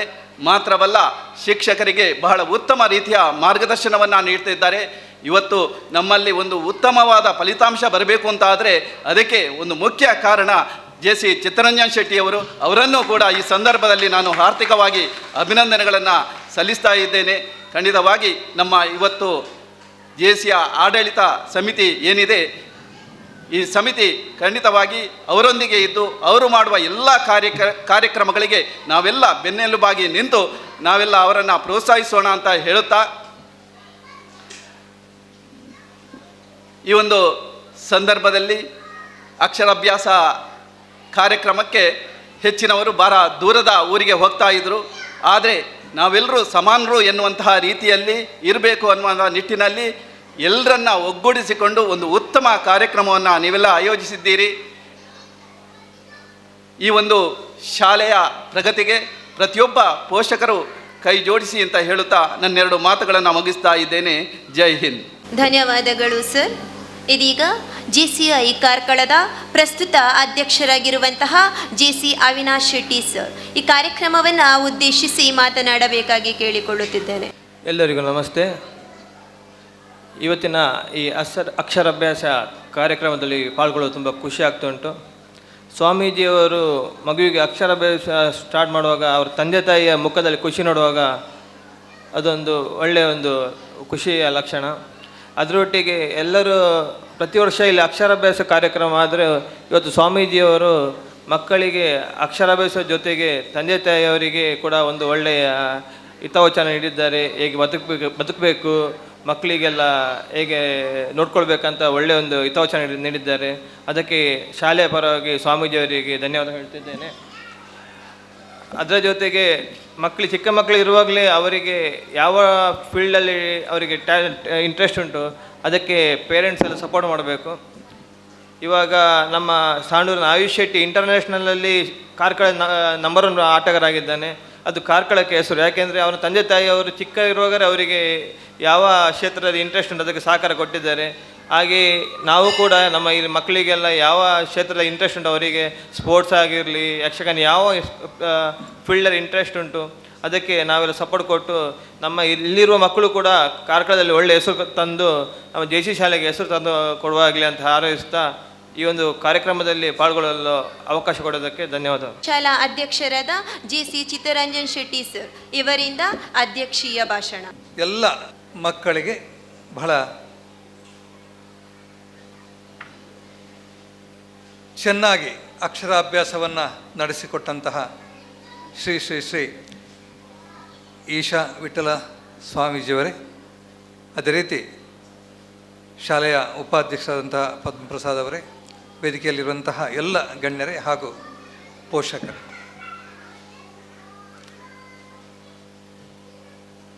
ಈ ವರ್ಷ 13ನೇ ವರ್ಷದ ಅಕ್ಷರಾಭ್ಯಾಸ ಕಾರ್ಯಕ್ರಮ ನಡೀತಾ ಉಂಟು ಈ ಶಾಲೆಯಲ್ಲಿ. ಪ್ರತಿ ವರ್ಷ ಯಾರಾದರೂ ಹಿರಿಯರು ಈ ಕಾರ್ಯಕ್ರಮವನ್ನು ನಡೆಸಿಕೊಡ್ತಾರೆ. ಆರಂಭದ ವರ್ಷದಲ್ಲಿ 2014ರಲ್ಲಿ ಬೈಲೂರಿನ ರಾಮಕೃಷ್ಣ ಮಠದ ಸ್ವಾಮೀಜಿಯವರು ಈ ಕಾರ್ಯಕ್ರಮವನ್ನು ಬಂದು ನಡೆಸಿಕೊಟ್ಟಿದ್ರು. ಯಾಕೆ ಶಾಲೆಯಲ್ಲಿ ಅಕ್ಷರಾಭ್ಯಾಸ ಕಾರ್ಯಕ್ರಮ, ಅದಕ್ಕೆ ಯಾಕೆ ಸ್ವಾಮೀಜಿಗಳು ಆಗಮಿಸ್ತಾರೆ ಎಂಬುದನ್ನು ಸ್ವಲ್ಪ ಹಿನ್ನೆಲೆಯನ್ನು ನಾನು ಹೇಳಲಿಕ್ಕೆ ಇಷ್ಟಪಡ್ತೇನೆ. ತುಂಬ ಸಲ ಶೃಂಗೇರಿ ದೇವಸ್ಥಾನಕ್ಕೆ ನಾನು ಭೇಟಿ ಕೊಡ್ತಾ ಇದ್ದೆ. ಆದರೆ ಅಲ್ಲಿ ಹೋದಾಗ ಶಾರದೆಯನ ದರ್ಶನ ಮಾಡಿ ಅನಂತರ ನಾವು ವಾಪಸ್ ಬರ್ತಾ ಇದ್ದೇವೆ. ಒಂದು ಸಲ ನನ್ನ ಸ್ನೇಹಿತರು, ಅವರು ನನಗೆ ಮಾರ್ಗದರ್ಶಕರು ಕೂಡ, ಅವರೊಂದಿಗೆ ಶೃಂಗೇರಿಗೆ ಭೇಟಿ ಕೊಟ್ಟೆ. ಅಲ್ಲಿ ಹೋಗಿ ಅನಂತರ ದೇವಸ್ಥಾನಕ್ಕೆ ಹೋಗುವ ಅಂತೇಳಿದರೆ ಅವರು ಹೇಳಿದರು, ಇಲ್ಲ, ಮೊದಲು ಗುರುಗಳ ಆಶೀರ್ವಾದವನ್ನು ಪಡ್ಕೊಂಡು ಬರಬೇಕು, ಆನಂತರ ದೇವರ ದರ್ಶನ ಮಾಡುವ ಅಂತೇಳಿ ಹೇಳಿದರು. ನನಗೆ ಬಹಳ ಆಶ್ಚರ್ಯ ಆಯಿತು. ಆನಂತರ ಗುರುಗಳ ದರ್ಶನಕ್ಕೆ ಅವರೊಟ್ಟಿಗೆ ಹೋಗುವಾಗ ಅಲ್ಲಿ ಆ ಸೇತುವೆಯಲ್ಲಿ ಬಹಳಷ್ಟು ಜನ ಅದರ ಮೇಲೆ ನಡ್ಕೊಂಡು ಬರ್ತಾಯಿದ್ರು, ಕೆಲವರು ಆಚೆ ಹೋಗ್ತಾಯಿದ್ರು. ನನಗೆ ಬಹಳ ಆಶ್ಚರ್ಯ ಆಯಿತು. ಸೇತುವೆಯ ಮೇಲೆ ದೇವಸ್ಥಾನಕ್ಕೆ ಹೋಗೋದಕ್ಕಿಂತಲೂ ಜಾಸ್ತಿ ಜನ ಅಲ್ಲಿ ಇದ್ದಿದ್ದು. ಅನಂತರ ಸ್ವಾಮಿಗಳ ಅಲ್ಲಿ ಇರುವಂತಹ ಜಾಗಕ್ಕೆ ಹೋದಾಗ ನನಗೆ ಬಹಳ ಆಶ್ಚರ್ಯ ಆಯಿತು. ಏನಂತ ಹೇಳಿದರೆ, ಸ್ವಾಮಿಗಳ ದರ್ಶನಕ್ಕೆ ಸಾವಿರಾರು ಜನ ಗಂಟೆಗಟ್ಟಲೆ ಸಾಲಿನಲ್ಲಿ ಅಲ್ಲಿ ಕೂತ್ಕೊಂಡು ಕಾಯ್ತಾ ಇದ್ರು. ಆಗ ನನ್ನ ಸ್ನೇಹಿತರು ಹೇಳಿದರು, ಮೊದಲು ಗುರುಗಳ ದರ್ಶನವನ್ನು ಮಾಡಿ ಮತ್ತೆ ದೇವರ ದರ್ಶನವನ್ನು ಮಾಡಬೇಕು. ಯಾಕಂತೇಳಿದ್ರೆ ಆ ದೇವರನ್ನು ತೋರಿಸುವವರು ಗುರುಗಳು. ಆ ಗುರುಗಳ ಆಶೀರ್ವಾದ ನಮಗೆ ಬಹಳ ಮುಖ್ಯ. ಹಾಗಾಗಿ ಗುರುಗಳ ಆಶೀರ್ವಾದವನ್ನು ಪಡೆದು ಮುಂದೆ ಹೋದಾಗ ಎಲ್ಲ ಕೆಲಸಗಳು ಯಶಸ್ವಿ ಆಗ್ತದೆ. ಅದಕ್ಕೋಸ್ಕರ ಮೊದಲು ಗುರುಗಳ ಆಶೀರ್ವಾದವನ್ನು ಪಡೆಯಬೇಕು. ಆನಂತರ ಅವರ ಮಾರ್ಗದರ್ಶನದಂತೆ ಹೇಗೆ ದೇವರನ್ನು ನಾನು ದರ್ಶನ ಮಾಡಬೇಕು ಆ ರೀತಿ ದರ್ಶನ ಮಾಡಬೇಕು ಅಂತ ಹೇಳಿ. ಹೌದು, ನಾವು ಬಂಟ ಸಮಾಜದವರು, ನಮಗೆ ಮಠಗಳಿಲ್ಲ, ಗುರುಗಳು ಏನು ಅಂತೇಳಿ ಗೊತ್ತಿರಲಿಲ್ಲ. ಆಗ ನನಗೆ ಗೊತ್ತಾಯಿತು ನಾವು ಎಲ್ಲಿ ತಪ್ಪಿದ್ದೇವೆ ಅಂತೇಳಿ. ಮುಂದಿನ ವರ್ಷ ನಾವು ಅಕ್ಷರಾಭ್ಯಾಸವನ್ನು ಇಲ್ಲಿ ಪ್ರಾರಂಭ ಮಾಡಿದಾಗ ಆ ಗುರುಗಳನ್ನು ಕರೆಯುವಂಥದ್ದು, ಪ್ರತಿ ವರ್ಷ ಗುರುಸ್ಥಾನದಲ್ಲಿ ಇರುವವರನ್ನು ನಾವು ಕರೆದು ಅಕ್ಷರಾಭ್ಯಾಸವನ್ನು ಮಾಡುವುದನ್ನು ಅಭ್ಯಾಸ ಮಾಡಿದ್ದೆವು. ಈ ವರ್ಷ ಈಶಾ ವಿಠ್ಠಲ ಸ್ವಾಮೀಜಿಯವರು ಎಲ್ಲ ಮಕ್ಕಳಿಗೆ ಆಶೀರ್ವಾದ ಮಾಡಿದ್ದಾರೆ. ಎಲ್ಲ ಮಕ್ಕಳಿಗೆ ಗುರುಗಳ ದಯೆ ಸಿಕ್ಕಿದೆ. ಖಂಡಿತ ಮುಂದಿನ ವಿದ್ಯಾಭ್ಯಾಸ ಶಾರದೆಯ ಅನುಗ್ರಹ ಖಂಡಿತ ಎಲ್ರಿಗೂ ಚೆನ್ನಾಗಿ ಆಗ್ತದೆ. ಎಲ್ಲರೂ ಕೂಡ ನಾವು ಶೃಂಗೇರಿಗೆ ಹೋಗ್ತಾ ಇದ್ದೀವಿ, ಆದರೆ ಕೆಲವರಿಗೆ ಅಲ್ಲಿಗೆ ಹೋಗಿ ಅಕ್ಷರಾಭ್ಯಾಸ ಮಾಡಲಿಕ್ಕೆ ಆಗ್ತಿರಲಿಲ್ಲ. 10% ಜನ ಮಾತ್ರ ಅಕ್ಷರಾಭ್ಯಾಸವನ್ನು ಅಲ್ಲಿ ಹೋಗಿ ಮಾಡ್ತಾರೆ. ಉಳಿದವರು 90% ಜನ ಅಕ್ಷರಾಭ್ಯಾಸ ಇಲ್ಲದೆ ಅಕ್ಷರಾಭ್ಯಾಸವನ್ನು ಪ್ರಾರಂಭ ಮಾಡ್ತಾರೆ. ಆದರೆ ನಾವು ಶಾರದೆಯನ್ನು ಪೂಜೆ ಮಾಡುವವರು, ಶಾರದೆ ಅಂತೇಳಿದರೆ ವಿದ್ಯೆಗೆ, ಜ್ಞಾನಕ್ಕೆ ಆ ಸ್ಥಾನವನ್ನು ಕೊಟ್ಟಿದ್ದೇವೆ. ಹಾಗಾದರೆ ಏನಂತ ಹೇಳಿದರೆ, ನಾವು ಜ್ಞಾನವನ್ನು, ವಿದ್ಯೆಯನ್ನು ದೇವರಾಗಿ ಸ್ವೀಕಾರ ಮಾಡಿದ್ದೇವೆ. ಆ ಜ್ಞಾನವನ್ನು ದೇವರಾಗಿ ಯಾಕೆ ಸ್ವೀಕಾರ ಮಾಡಬೇಕು ಅಂತ ಹೇಳಿದರೆ, ಆ ಜ್ಞಾನ ಇವತ್ತು ಯಾವುದರ ಕಡೆ ಮುಂದೆ ಕೊಂಡು ಹೋಗ್ಬೇಕಂತೇಳಿದರೆ, ನಮ್ಮ ತಂದೆ ತಾಯಿಗಳೊಂದಿಗೆ ಹೇಗಿರಬೇಕು, ನಮ್ಮ ಶಿಕ್ಷಕರೊಂದಿಗೆ ಹೇಗಿರಬೇಕು, ನಮ್ಮ ಸಮಾಜದೊಂದಿಗೆ ಹೇಗಿರಬೇಕು, ಯಾವ ರೀತಿ ನಾವು ಬಾಳಿ ಬದುಕಬೇಕು, ಪ್ರಕೃತಿಯೊಂದಿಗೆ ಯಾವ ರೀತಿ ಇರಬೇಕು, ಇದೆಲ್ಲವನ್ನು ತಿಳಿದಾಗ ಮನುಷ್ಯ ಎಷ್ಟು ಸಂಪತ್ತನ್ನು ಬೇರೆ ಸಂಪಾದನೆ ಮಾಡಿದರೂ ಕೂಡ ಈ ಎಲ್ಲ ವಿದ್ಯೆಗಳು ಅವನಿಗೆ ಸಿಕ್ಕಿದಾಗ ಈ ಸಮಾಜದಲ್ಲಿ ಅವನು ತೃಪ್ತಿಯಿಂದ ಸುಖವಾಗಿ ಇರಲಿಕ್ಕೆ ಆಗ್ತದೆ. ಯಾವಾಗ ಮನುಷ್ಯನಿಗೆ ತೃಪ್ತಿ ಇರುವುದಿಲ್ವೋ ಆವಾಗ ಸುಖವಾಗಿ ಇರಲಿಕ್ಕೆ ಆಗೋದಿಲ್ಲ, ಶಾಂತಿಯಿಂದ ಇರಲಿಕ್ಕೆ ಆಗೋದಿಲ್ಲ. ಯಾವಾಗ ಶಾಂತಿ ಇರುವುದಿಲ್ವೋ, ತೃಪ್ತಿ ಇರುವುದಿಲ್ವೋ ಆವಾಗ ಬದುಕು ಅದು ಖಂಡಿತ ಬಹಳ ದುಸ್ತರ ಆಗಿಬಿಡ್ತದೆ. ಏನು ಸಂಪಾದನೆ ಮಾಡಿದರೂ ಕೂಡ ಅದು ಸಾಧ್ಯವಿಲ್ಲ. ನಮ್ಮ ಮಕ್ಕಳು ಅವರು ಖಂಡಿತ ತಂದೆ ತಾಯಿಗಳು ಅವರು ಯಾವುದು ಡಾಕ್ಟರ್ ಆಗಬೇಕು, ಇಂಜಿನಿಯರ್ ಆಗಬೇಕು ಅಥವಾ ದೊಡ್ಡ ಪದವಿಗೆ ಹೋಗಬೇಕಂತ ಇಷ್ಟಪಡ್ತಾರೆ. ಆದರೆ ಅದರೊಂದಿಗೆ ನಮ್ಮ ಶಾಲೆಯಲ್ಲಿ ಕಲಿತಂತಹ ಮಕ್ಕಳು ಅವರು ಖಂಡಿತ ಜೀವನದಲ್ಲಿ ದೊಡ್ಡ ಪದವಿಗೆ ಅಂತ ಹೇಳಿದ್ರೆ ಮನುಷ್ಯನೊಂದಿಗೆ ಮನುಷ್ಯನಾಗಿ ಬದುಕುವಂತಹ ಕಲೆ ಅದು ಕಲಿಯಬೇಕು ಎಂಬಂತಹ ಉದ್ದೇಶದಿಂದ ಧಾರ್ಮಿಕವಾಗಿ ಮಕ್ಕಳನ್ನು ಪ್ರತಿಯೊಂದು ವಿಷಯದಲ್ಲಿ ನಾವು ಬೆಳೆಸ್ತಾ ಇದ್ದೇವೆ. ಪ್ರತಿ ದಿವಸ ಮಕ್ಕಳು ವಿಷ್ಣು ಸಹಸ್ರನಾಮ ಮತ್ತು ಹನುಮಾನ್ ಚಾಲೀಸನ್ನು ಇಲ್ಲಿ ಈ ಹಾಲ್ನಲ್ಲಿ ಬೆಳಿಗ್ಗೆ ಸಭಾಂಗಣದಲ್ಲಿ ಹೇಳ್ತಾರೆ. ಆ ನಂತರ ಕ್ಲಾಸ್ಗಳಿಗೆ ಹೋಗ್ತಾರೆ. ಪ್ರತಿಯೊಂದು ಮಗುವಿಗೂ ಇಲ್ಲಿ ಭಗವದ್ಗೀತೆ ಒಂದು ಪಠ್ಯ. ವರ್ಷಕ್ಕೆ 2 ಅಧ್ಯಾಯಗಳನ್ನು ಅವರು ಕಲಿತಾರೆ. ನಮ್ಮ ಇಲ್ಲಿ ಅನಂತ ಪದ್ಮನಾಭ ದೇವಸ್ಥಾನದ ಅರ್ಚಕರು ಭಗವದ್ಗೀತೆಯನ್ನು ಬಹಳ ಚೆನ್ನಾಗಿ ಅವರಿಗೆ ಹೇಳಿಕೊಡ್ತಾ ಇದ್ದಾರೆ. ಮೊನ್ನೆ ಒಂದು ಘಟನೆ ಆಯಿತು. ಒಂದು ಮಗು ಇಲ್ಲಿಂದ ಬೇರೆ ಕಡೆಗೆ ಹೋಯಿತು. ಆಗ ವಂದನಾ ಟೀಚರ್ ಹತ್ರ ಅವರಿಗೆ ಕಾಲ್ ಮಾಡಲಿಕ್ಕೆ ಹೇಳಿದೆ, ಯಾಕೆ ನೀವು ಶಾಲೆಯನ್ನು ಬಿಟ್ಟು ಹೋಗ್ತಾ ಇದ್ದೀರಿ ಅಂತೇಳಿ, ಅನ್ಯ ಧರ್ಮೀಯರು. ಆಗ ಅವರು ಹೇಳಿದ್ದೇನಂತೇಳಿದರೆ, ನೀವು ಪ್ರತಿ ದಿವಸ ವಿಷ್ಣು ಸಹಸ್ರನಾಮ, ಹನುಮಾನ್ ಚಾಲೀಸ್, ಪುನಃ ಭಗವದ್ಗೀತೆಯನ್ನು ಮಾಡ್ತೀರಿ, ಇದೇನು ದೇವಸ್ಥಾನವ ಅಂತೇಳಿ ಪ್ರಶ್ನೆಯನ್ನು ಮಾಡಿದರು. ಆದರೆ ಅವರು ಆ ಪ್ರಶ್ನೆಯನ್ನು ಕೇಳಿದ್ದಕ್ಕೆ ನನಗೆ ಬೇಸರ ಆಗಲಿಲ್ಲ, ಯಾಕೆಂತೇಳಿದ್ರೆ ಅವರು ಅನ್ಯ ಧರ್ಮೀಯರು. ಆದರೆ ಅವರು ಇನ್ನೊಂದು ಮಾತನ್ನು ಅವರು ಹೇಳಿದರು, ಅದನ್ನು ನನ್ನ ಹತ್ರ ಹೇಳಿದವರು ಏನಂತೇಳಿದರೆ, ನಿಮ್ಮ ಅನೇಕ ಜನ ಹಿಂದೂ ತಂದೆ ತಾಯಿಯರಿಗೂ ಕೂಡ ಇದು ಇಷ್ಟ ಇಲ್ಲ, ವಿಷ್ಣು ಸಹಸ್ರನಾಮ, ಹನುಮಾನ್ ಚಾಲೀಸ್ ಹೇಳುವಂಥದ್ದು. ಹಾಗಾಗಿ ನಿಮ್ಮ ಹಿಂದೂ ಮಕ್ಕಳು ಕೂಡ ಬೇರೆ ಕಡೆಗೆ ಹೋಗ್ತಾ ಇದ್ದಾರೆ. ಆದರೆ ಇಲ್ಲಿ ಕೂತಂತಹ ಎಲ್ಲ ಪೋಷಕರಿಗೆ ನಾನು ಹೇಳ್ತಾ ಇದ್ದೇನೆ ಅಂತೇಳಿದರೆ, ಯಾರು ಬರಲಿ ಯಾರು ಹೋಗಲಿ, ಆದರೆ JC ಶಾಲೆಯಲ್ಲಿ ಪ್ರತಿ ದಿವಸ ವಿಷ್ಣು ಸಹಸ್ರನಾಮ ಮತ್ತು ಹನುಮಾನ್ ಚಾಲೀಸ್ ಅದರ ಮೂಲಕವೇ ಪ್ರಾರಂಭ ಆಗ್ತದೆ. ಭಗವದ್ಗೀತೆ ಕಡ್ಡಾಯವಾಗಿ ಒಂದು ಪಠ್ಯ ಆಗಿರ್ತದೆ. ಯಾಕಂತೇಳಿದರೆ ಭಗವದ್ಗೀತೆ ಎಂಬುದು ಯಾವುದೇ ಒಂದು ಧರ್ಮಕ್ಕೆ ಸೇರಿದಂತಹ ಗ್ರಂಥ ಅಲ್ಲ. ಭಗವದ್ಗೀತೆ ಎಂಬುದು ಪಠ್ಯ. ಭಗವದ್ಗೀತೆ ಎಂಬುದು ಆ ಹೊತ್ತಿನಲ್ಲಿ ಗುರುಕುಲ ಪದ್ಧತಿ ಇದ್ದಾಗ ಮನುಷ್ಯ ಹೇಗೆ ಬದುಕಬೇಕು, ಕಷ್ಟಗಳು ಬಂದಾಗ ಅದನ್ನು ಯಾವ ರೀತಿ ಎದುರಿಸಬೇಕು, ಮನಸ್ಸಿನಲ್ಲಿ ಗೊಂದಲ ಆದಾಗ ಅದನ್ನು ಹೇಗೆ ಪರಿಹರಿಸಿಕೊಳ್ಬೇಕು, ಜೀವನವನ್ನು ಯಾವ ರೀತಿ ಎದುರಿಸಬೇಕು ಎಂಬುದನ್ನು ಶ್ರೀಕೃಷ್ಣ ಎಂಬಂತಹ ಒಬ್ಬ ಶಿಕ್ಷಕ ಹೇಳಿದಂತಹ ಒಂದು ಪಠ್ಯ. ಮೊನ್ನೆ ನೀವು ಗಮನಿಸಿರಬಹುದು, ಅಮೇರಿಕದ ಬಾಹ್ಯಾಕಾಶ ಕೇಂದ್ರದಿಂದ ಭಾರತೀಯ ಸಂಜಾತೆ ಮೇಲೆ ಹಾರಿದರು. ಆದರೆ ಕೆಳಗೆ ಬರಲಿಕ್ಕೆ ಆಗಲಿಲ್ಲ. 3 ತಿಂಗಳು ಆಕಾಶದಲ್ಲಿ ಉಳಿದರು. ಆದರೆ ಬಂದಾಗ ಅವ್ರಿಗೆ ಹೇಳಿದ್ರು ಏನಂತೇಳಿದರೆ, ಅಷ್ಟು ಸಮಯ ನಾನು ಧೈರ್ಯದಿಂದ ಬದುಕಬೇಕಾದರೆ ನಾನು ಭಗವದ್ಗೀತೆಯನ್ನು ಓದಿದ್ದೇ ಪ್ರಮುಖ ಕಾರಣ. ಆ ಭಗವದ್ಗೀತೆ ನನಗೆ ಮಾನಸಿಕ ಸ್ಥೈರ್ಯ ಕೊಟ್ಟಿದೆ. ಅದರಿಂದಾಗಿ ಅಷ್ಟು ಸಮಯ ಸರಿಯಾದಂಥ ಆಹಾರ ಇಲ್ಲದೆ, ಕೈಕಾಲುಗಳಿಗೆ ಬಲ ಇಲ್ಲದೆ ಅಲ್ಲಿ ಜೀವನ ಮಾಡಲಿಕ್ಕೆ ಆಗುತ್ತೆ ಅಂತೇಳಿ ಯೋಚನೆ ಮಾಡಿ, ಇಡೀ ಜಗತ್ತು ಭಗವದ್ಗೀತೆಯನ್ನು ಒಪ್ಪಿಕೊಂಡಿದೆ. ಆದರೆ ಭಾರತದ ನಮ್ಮವರೇ ಅದರ ಬಗ್ಗೆ ಮಹತ್ವವನ್ನು ತಿಳ್ಕೊಳ್ಳಿಲ್ಲ ಅಂತ ಹೇಳಿದ್ರೆ ಖಂಡಿತ ನಮ್ಮ ಮಕ್ಕಳಿಗೆ ಸರಿಯಾದಂತಹ ಒಂದು ಜೀವನ ಮಾರ್ಗದರ್ಶನ ಕೊಡಲಿಕ್ಕೆ ಸಾಧ್ಯ ಇಲ್ಲ.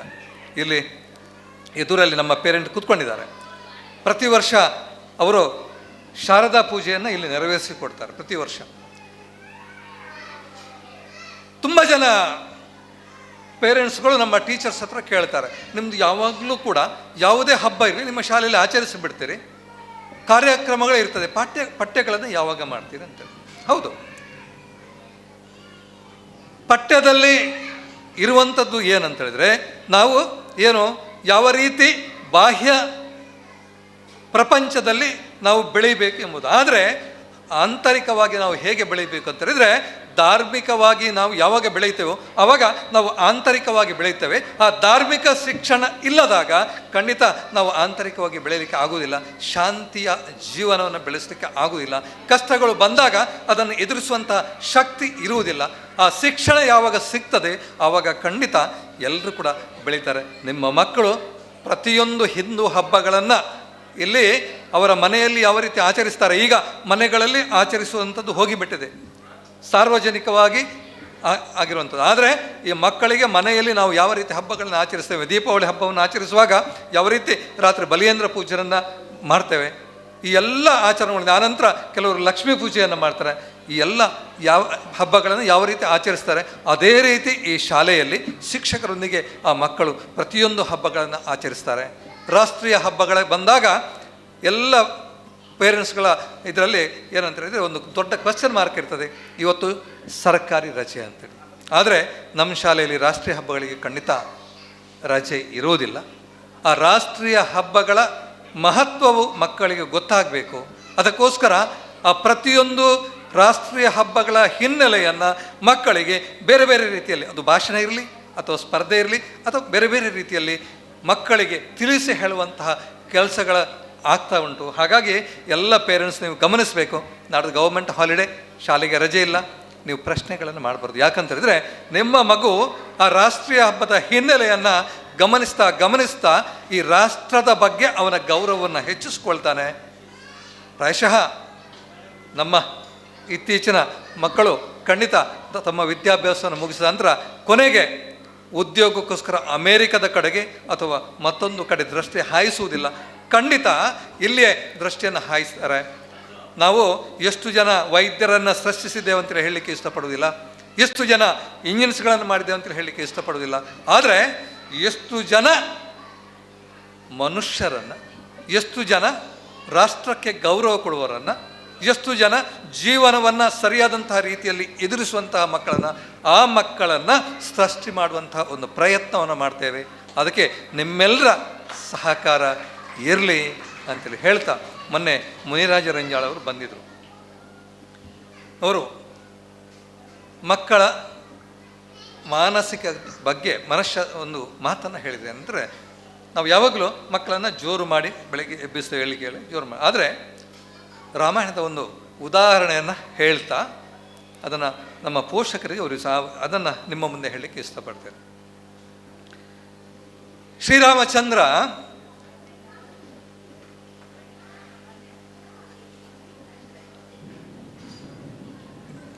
ಅವರ ಒಂದು ಹಾಡನ್ನು ಬೆಳಿಗ್ಗೆ ನಾವು ಪ್ರತಿ ದಿವಸ ಕೇಳ್ತೇವೆ. ಸುಬ್ಬಲಕ್ಷ್ಮಿಯವರು ಹೇಳಿದಂಥ ಒಂದು ಕವಿತೆ, ಕೌಸಲ್ಯ ಸುಪ್ರಜಾರಾಮ. ಇದು ರಾಮಾಯಣದಲ್ಲಿ ಬರುವಂತಹ ಒಂದು ಕವಿತೆ. ನನಗೂ ಕೂಡ ಗೊತ್ತಿರಲಿಲ್ಲ ಅದರ ಮಹತ್ವ ಏನಂತೇಳಿ. ಅವರು ಹೇಳಿದರು, ಬಹಳ ಚೆನ್ನಾಗಿ ಹೇಳಿದರು. ಏನಂತೇಳಿದರೆ, 12 ವರ್ಷದ ಶ್ರೀರಾಮ ಮತ್ತು ಲಕ್ಷ್ಮಣರನ್ನು ರಕ್ಕಸರ ಸಂಹಾರಕ್ಕೋಸ್ಕರ ವಿಶ್ವಾಮಿತ್ರರು ಅವರ ಯಜ್ಞಕ್ಕೆ ತೊಂದರೆ ಆಗದಂತಲ್ಲಿ ಕರ್ಕೊಂಡು ಹೋದಾಗ ಬೆಳಿಗ್ಗೆ ಬೇಗನೆ ಅವರ ಯಜ್ಞಕ್ಕೆ ರಾಕ್ಷಸರು ತೊಂದರೆ ಕೊಡುವಂತಹ ಸೂಚನೆ ಕಂಡು ಬಂದಾಗ ರಾಮ ಮಲಗಿದ್ದ. ಆ ರಾಮನನ್ನು ಹೇಗೆ ಎಬ್ಬಿಸಬೇಕು ಅಂತೇಳಿ ಯೋಚನೆ ಮಾಡಿದಾಗ ಬಂದಿರುವಂಥದ್ದು ಈ ಹಾಡು. ಅಲ್ಲಿ ಶ್ರೀರಾಮನನ್ನು ಉತ್ತಿಷ್ಟ ನರಶಾರ್ದೂಲ ಅಂತೇಳಿ ಕರೆದ್ರು. ಮನುಷ್ಯ ಸಿಂಹನೇ ಎದ್ದೇಳು ಅಂತೇಳಿ. ಪ್ರತಿಯೊಬ್ಬ ಮಕ್ಕಳನ್ನು ಕೂಡ ಬೆಳಿಗ್ಗೆ ಎಬ್ಬಿಸುವಂತಹ ರೀತಿ ಇದು ಅಂತೇಳಿ ಅವರು ಹೇಳಿದರು. ಮಕ್ಕಳನ್ನು ಯಾವಾಗಲೂ ಋಣಾತ್ಮಕವಾಗಿ ಅಥವಾ ನೆಗೆಟಿವ್ ವಿಷಯಗಳ ಬಗ್ಗೆ ಹೇಳ್ತಾ ಅವರನ್ನು ಎಬ್ಬಿಸಬೇಡಿ. ಅವರಲ್ಲಿ ಧನಾತ್ಮಕತೆಯನ್ನು, ಧೈರ್ಯವನ್ನು, ಒಳ್ಳೆಯ ಶಬ್ದಗಳನ್ನು ಹೇಳ್ತಾ ಬೆಳಿಗ್ಗೆ ಎಬ್ಬಿಸುವಾಗಲೇ ಅವರಲ್ಲಿ ಒಂದು ಧನಾತ್ಮಕವಾದಂಥ ಮಾನಸಿಕತೆಯನ್ನು ಸೃಷ್ಟಿ ಮಾಡಿ ಅಂತೇಳಿ ಅವರು ಹೇಳಿದರು. ಅದೇ ರೀತಿ ಎಲ್ಲ ಪೋಷಕರಲ್ಲಿ ವಿನಂತಿ ಏನು ಅಂತೇಳಿದರೆ, ಇವತ್ತು ಏನೋ ನಿಮ್ಮ ಮಕ್ಕಳನ್ನಿಗೆ ಇಲ್ಲಿಗೆ ಬಂದಿದ್ದೀರಿ, ನನಗೆ ಗೊತ್ತುಂಟು ಮಕ್ಕಳು ಚೆನ್ನಾಗಿ ಕೆಳಗೆ ಕೂತ್ಕೊಳ್ತಾರೆ, ಆದರೆ ಪೋಷಕರಿಗೆ ಅಭ್ಯಾಸ ಇಲ್ಲ ಕೆಳಗೆ ಕೂತ್ಕೊಳ್ಳಿಕ್ಕೆ. ಆದರೆ ನಮ್ಮ ಮಕ್ಕಳು ಪ್ರತಿ ದಿವಸ 1 ಗಂಟೆ ಕೆಳಗೆ ಕೂತ್ಕೊಂಡು ಅಥವಾ ಯಾವುದೇ ಒಂದು ಕಾರ್ಯಕ್ರಮಕ್ಕೆ ಕೆಳಗೆ ಕೂತ್ಕೊಂಡೇ ಅದನ್ನು ಅಭ್ಯಾಸ ಮಾಡಿಕೊಂಡು. ಯಾಕಂತೇಳಿದರೆ ಸಣ್ಣ ಸಣ್ಣ ನೋವುಗಳನ್ನು ಯಾವಾಗ ಮಕ್ಕಳು ಅದನ್ನು ಎದುರಿಸಲಿಕ್ಕೆ ಅಭ್ಯಾಸ ಮಾಡ್ತಾರೋ, ಮುಂದೆ ದೊಡ್ಡ ನೋವುಗಳು ಬಂದಾಗ ಕೂಡ ಅದನ್ನು ಎದುರಿಸಲಿಕ್ಕೆ ಅವರಿಗೆ ಅಭ್ಯಾಸ ಆಗ್ತದೆ. ಮುಂದಿನ ವರ್ಷಗಳಲ್ಲಿ ನೀವು ಕೈಕಾಲು ಗಂಟು ನೋವು ಅಂತ ಹೇಳಿದಾಗ ನಿಮ್ಮ ಮಗು ಸಲೀಸಾಗಿ ನೆಲದಲ್ಲಿ ಕೂತ್ಕೊಂಡು ದೇವರ ಧ್ಯಾನವನ್ನು ಮಾಡುವಂಥದ್ದನ್ನು ಅಭ್ಯಾಸ ಮಾಡಿಕೊಂಡಿರ್ತದೆ. ಹಾಗಾಗಿ ಇವತ್ತು ನಿಮ್ಮೊಂದಿಗೆ ನಿಮ್ಮ ಮಗು ಕೆಳಗೆ ಕೂತ್ಕೊಂಡಿದೆ. ಮುಂದಿನ ಜೀವನದ ಸವಾಲುಗಳನ್ನು ಎದುರಿಸಲಿಕ್ಕೆ ಅದು ತಯಾರಾಗಿದೆ. ಆ ಮಗುವಿಗೆ ನಿಮ್ಮ ಸಹಕಾರ ಇರಲಿ.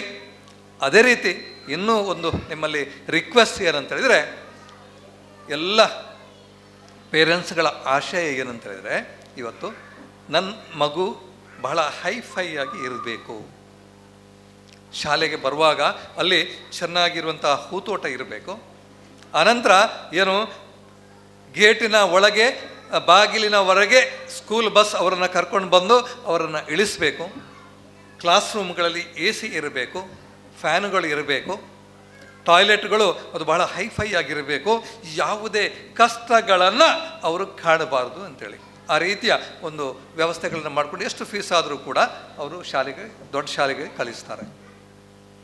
ಆದರೆ ಒಂದು ನೆನಪಿಟ್ಟುಕೊಳ್ಳಿ, ಯಾವುದು ದೊಡ್ಡ ಶಾಲೆ ಅಂತ ಹೇಳಿದ್ರೆ, ನಿಮ್ಮ ಮಕ್ಕಳಿಗೆ ಬದುಕಿನ ಪಾಠವನ್ನು ಕಲಿಸುವಂಥದ್ದು ಅದು ದೊಡ್ಡ ಶಾಲೆ. ಆ ಬದುಕಿನ ಪಾಠ ಇಲ್ಲಿ ನಿಮಗೆ ಸಿಗ್ತಾ ಉಂಟು. ಹಾಗಾಗಿ ಏನಂತೇಳಿದರೆ, ಆ ಬದುಕಿನ ಪಾಠಗಳನ್ನು ಹೇಳಿಕೊಡುವಾಗ ತುಂಬ ಪೋಷಕರಿಗೆ ಬೇಸರ ಆಗಿಬಿಡ್ತದೆ. ಅಯ್ಯೋ ಮಕ್ಕಳನ್ನು ಕೆಳಗೆ ಕೂರಿಸ್ತಾರೆ, ಅನಂತರ ಮಕ್ಕಳನ್ನು ಗೇಟಿಂದ ಇಲ್ಲಿಗೆ ನಡೆಸ್ತಾರೆ, ಅನಂತರ ಯಾವುದು ಪುಸ್ತಕಗಳಿಗೆ ಗೌರ್ಮೆಂಟ್ ಒಂದು ಲಿಮಿಟೇಷನ್ ಆಗ್ತದೆ, ಯಾವುದು ಭಾರ ಹೊರಬಾರ್ದು, ಅಲ್ಲಿ ಇಲ್ಲಿ ಗೇಟಿಂದ ಇಲ್ಲಿವರೆಗೆ ಭಾರ ಹೊರ್ಕೊಂಡು ಬನ್ನಿ ಅಂತೇಳಿ ಹೇಳ್ತೇವೆ ಮಕ್ಕಳಿಗೆ. ಅನಂತರ ಕೆಲವೊಂದು ತಪ್ಪುಗಳಾದಾಗ ಆವಾಗಲೇ ಮಕ್ಕಳಿಗೆ ಅದನ್ನು ಹೇಳ್ತೇವೆ. ಇದು ಪೋಷಕರಿಗೆ ಹಿಡಿಸೋದಿಲ್ಲ. ಮೊನ್ನೆ ನಮ್ಮ ಡ್ರೈವರ್ಗಳ ಹತ್ರ ಮೀಟಿಂಗ್ ಮಾಡುವಾಗ ಒಂದು ವಿಷಯ ಗೊತ್ತಾಯ್ತು ಅಂತ ಹೇಳಿದ್ರೆ, ನೋಡಿ ಅವರು ಯಾವ ರೀತಿ ಅಡ್ಮಿಷನ್ಗಳ ಬಗ್ಗೆ ಅವರು ಸ್ಟಡಿ ಮಾಡಿದ್ದಾರೆ ಅಂತ ಹೇಳಿದ್ರೆ, ನಮ್ಮ ಬಸ್ಸುಗಳಲ್ಲಿ ಬರುವಂತಹ ಮಕ್ಕಳ ಸಂಖ್ಯೆ ವರ್ಷಕ್ಕೆ ಕಮ್ಮಿ ಆಗ್ತದೆ, ಇನ್ನೊಂದು ಶಾಲೆಯಲ್ಲಿ ಜಾಸ್ತಿ ಆಗ್ತದೆ. ಯಾಕೆ ಅಂತೇಳಿ ಅವರು ಹೇಳಿದಂಥ ಉದಾಹರಣೆ ಅಂತ ಹೇಳಿದರೆ, ನಮ್ಮ ಶಾಲೆಯ ಬಸ್ಸಲ್ಲಿ ಟೀಚರ್ಸ್ ಬರ್ತಾರೆ, ಬೇರೆ ಶಾಲೆಯ ಬಸ್ಸಲ್ಲಿ ಟೀಚರ್ಸ್ ಇರೋದಿಲ್ಲ, ಪರಿಚಾರಕಿಯರು ಮಾತ್ರ ಇರ್ತಾರೆ. ಏನು ಇದರಲ್ಲಿ ವ್ಯತ್ಯಾಸ ಅಂತ ಹೇಳಿದರೆ, ಮಕ್ಕಳು ತಪ್ಪನ್ನು ಮಾಡಿದಾಗ ಒಂದು ವೇಳೆ ಬೀಳುವಂಥ ಆಗ ಅಲ್ಲಿ ನಮ್ಮ ಟೀಚರ್ಸ್ ಅವರಿಗೆ ಬುದ್ಧಿ ಹೇಳ್ತಾರೆ, ಕೆಲವು ಸಲ ಜೋರು ಮಾಡ್ತಾರೆ. ಆದರೆ ಆ ಟೀಚರ್ಸ್ ಇಲ್ಲದಂತಹ ಬಸ್ಸಲ್ಲಿ ಏನಂತ ಹೇಳಿದರೆ, ಅಲ್ಲಿ 50 ಜನ ಕೂತ್ಕೊಳ್ಳುವಂಥ ಬಸ್ಸಲ್ಲಿ 107 ವಿದ್ಯಾರ್ಥಿಗಳನ್ನು ಹಾಕಿದರೂ ಕೂಡ ಯಾರೂ ಪ್ರಶ್ನೆ ಮಾಡೋದಿಲ್ಲ. ಯಾಕಂತ ಹೇಳಿದರೆ ಮಕ್ಕಳು ಓಡಾಡಿಕೊಂಡು ಯಾರೂ ಅವರನ್ನು ಕೇಳುವವರಿಲ್ಲ, ಯಾವ ತಪ್ಪು ಮಾಡಿದರೆ ಯಾರು ತೊಂದರೆ ಕೊಡಿಲ್ಲ, ಸ್ವಚ್ಛಂದವಾಗಿ ಇದ್ದಾಗ ಮಕ್ಕಳು ಮನೆಯಲ್ಲಿ ಹೋಗಿ ಕಂಪ್ಲೇಂಟ್ ಹೇಳುವುದಿಲ್ಲ. ಆದರೆ ಟೀಚರ್ ಜೋರು ಮಾಡಿದಾಗ ಅದನ್ನು ವ್ಯತಿರಿಕ್ತವಾಗಿ ಬಂದು ಹೇಳ್ತಾರೆ. ಯೋಚನೆ ಮಾಡಿ, ನಿಮ್ಮ ಮಗು, ತುಂಬ ಜನ ಹೇಳ್ತಾರೆ ತುಂಬ ಮನೆಯಲ್ಲಿ ಬಹಳ ಪಾಪ ಇದ್ದಾನೆ, ಓದ್ತಾ ಇರ್ತಾನೆ ಅಂತೇಳಿ. ಆದರೆ ನಿಮ್ಮ ಮಗು ಏನು ಎಂಬುದನ್ನು ನಿಮ್ಮ ಶಿಕ್ಷಕರು ಸರಿಯಾಗಿ ಅವರನ್ನು ಗಮನಿಸ್ತಾರೆ. ನಿಮ್ಮ ಮಗು ಏನು ಎಂಬುದನ್ನು ಹೊರ ಪ್ರಪಂಚದಲ್ಲಿ ಅವನು ತೋರಿಸ್ತಾನೆ, ಮನೆಯಲ್ಲಿ ತೋರಿಸುವುದಿಲ್ಲ. ಶಿಕ್ಷಕರು ಅದರ ಬಗ್ಗೆ ನಿಮಗೆ ತಿಳಿ ಹೇಳಿದಾಗ ಅದನ್ನು ಧನಾತ್ಮಕವಾಗಿ ತೆಗೆದುಕೊಳ್ಳಿ. ಖಂಡಿತ ಮನಸ್ಸಿನಲ್ಲಿ ಬೇಸರ ತೆಗೆದುಕೊಳ್ಳಬೇಡಿ. ಶಿಕ್ಷಕರು ನಿಮ್ಮ ಮಗುವಿನ ಒಳ್ಳೆಯದನ್ನು ಬಯಸ್ತಾರೆ, ಅವನು ಮುಂದೆ ಯಾವ ದಾರಿಯಲ್ಲಿ ಹೋಗಬೇಕು ಅದಕ್ಕೋಸ್ಕರ ನಿಮಗೆ ಮಾರ್ಗದರ್ಶನ ಮಾಡ್ತಾರೆ. ಆ ಮಾರ್ಗದರ್ಶನ ಏನುಂಟು ಅದನ್ನು ಧನಾತ್ಮಕವಾಗಿ ತಗೊಳ್ಳಿ, ಎಲ್ಲಿಯೂ ಕೂಡ ತಪ್ಪು ತಿಳ್ಕೊಳ್ಬೇಡಿ. ಶಿಕ್ಷಕರೊಂದಿಗೆ ಕೈ ಜೋಡಿಸಿ ಅಂತೇಳಿ ಹೇಳ್ತಾ, ಮಗುವಿನ ಜೀವನ ಸುಖಕ್ಕಿಂತ ಹೆಚ್ಚು ಕಷ್ಟದಿಂದ ಮುಂದೆ ಹೋದಾಗ ಅವನಿಗೆ ಜೀವನದ ಅನುಭವ ಆಗ್ತದೆ. ಯಾವಾಗ ಜೀವನದ ಅನುಭವ ಆಗ್ತದೆ ಆಗ ತನ್ನ ಜೀವನದ ಗುರಿಯನ್ನು ಅವನು ಕಂಡುಕೊಳ್ತಾನೆ. ಯಾವಾಗ ಜೀವನದ ಗುರಿಯನ್ನು ಕಂಡುಕೊಳ್ತಾನೆ ಆಗ ನಿಮಗೆ ಯಾವುದೇ ಟೆನ್ಷನ್ ಇರುವುದಿಲ್ಲ. ಬೆಳಿಗ್ಗೆ 4 ಗಂಟೆಗೆ ಅವನೇ ಹೇಳ್ತಾನೆ, ಅವನೇ ಓದ್ತಾನೆ, ಸಂಜೆವರೆಗೆ ಎಲ್ಲ ಕೆಲಸಗಳನ್ನು ಅವನೇ ಮಾಡ್ತಾನೆ, ನಿಮಗೂ ಕೂಡ ಸಹಕಾರ ಕೊಡ್ತಾನೆ. ಹಾಗಾಗಿ ಆ ಜೀವನದ ಗುರಿಯನ್ನು ಅವನು ಕಂಡುಕೊಳ್ಬೇಕಾದ್ರೆ ಅವನ ಆ ಜೀವನದಲ್ಲಿ ಕಷ್ಟವನ್ನು ಅನುಭವಿಸಬೇಕು. ಆಗ ಪ್ರತಿಯೊಂದು ಕಷ್ಟಗಳು ಅವನಿಗೆ ಪಾಠಗಳನ್ನು ಹೇಳ್ತದೆ ಹೊರತು ಸುಖ ಖಂಡಿತ ಅವರಿಗೆ ಪಾಠವನ್ನು ಹೇಳುವುದಿಲ್ಲ. ಹಾಗಾಗಿ ಮಗುವಿಗೆ ಸುಖ ದುಃಖ ಕಷ್ಟ ಪ್ರತಿಯೊಂದನ್ನು ನೀವು ತೋರಿಸಿ ಆ ಮಾರ್ಗವನ್ನು ಇವತ್ತು ನಮ್ಮ ಶಿಕ್ಷಕರು ತೋರಿಸ್ತಾರೆ ಅಂತ ಹೇಳ್ತಾ, ಮತ್ತೊಮ್ಮೆ ಎಲ್ಲರ ಸಹಕಾರವನ್ನು ಕೇಳ್ತಾ, ಇವತ್ತು ನಮ್ಮ ಕೋರಿಕೆಯ ಮೇರೆಗೆ ಇಲ್ಲಿಗೆ ಆಗಮಿಸಿದ್ದಾರೆ ಶ್ರೀ ಶ್ರೀ ಶ್ರೀ ಈಶಾ ವಿಠಲದಾಸ ಸ್ವಾಮೀಜಿಯವರು. ನನಗೆ ಗೊತ್ತುಂಟು, ಅವರು ಬಂದರೆ ಖಂಡಿತ ಪೋಷಕರಿಗೆ ಒಂದು ಒಳ್ಳೆಯ ಮಾರ್ಗದರ್ಶನ ಕೊಡ್ತಾರೆ, ಒಳ್ಳೆಯ ಒಂದು ಮೆಸೇಜ್ ಕೊಡ್ತಾರೆ. ಅಂತಹ ಒಂದು ಒಳ್ಳೆಯ ಮಾರ್ಗದರ್ಶನ ಇವತ್ತು ಸಿಕ್ಕಿದೆ. ಆ ಮಾರ್ಗದರ್ಶನದ ಮೂಲಕ, ಆಶೀರ್ವಾಚನದ ಮೂಲಕ ಅವರು ಮಾರ್ಗದರ್ಶನ ಮಾಡಿದ್ದಾರೆ. ಖಂಡಿತ ಅವರು ಹೇಳಿದಂತಹ ಪ್ರತಿಯೊಂದು ಅಂಶಗಳನ್ನು ಕೂಡ ನಿಮ್ಮ ಮಕ್ಕಳು ಅದನ್ನು ಅನುಸರಿಸಬೇಕಾದ್ರೆ ಮೊದಲು ನಾವು ಪೋಷಕರು ಅನುಸರಿಸಬೇಕು ಅಂತ ಹೇಳ್ತಾ, ಅವರು ಏನು ಹೇಳಿದ್ದಾರೆ ಅದು ಪೋಷಕರಿಗೆ ಅವರು ಸಂದೇಶವನ್ನು ಕೊಟ್ಟಿದ್ದಾರೆ. ಖಂಡಿತ ಆ ಪೋಷಕರು ನಾವು ಅದನ್ನು ಅನುಸರಿಸಿದಾಗ ಖಂಡಿತ ಅದನ್ನು ಅನುಸರಣೆ ಮಾಡ್ತಾರೆ.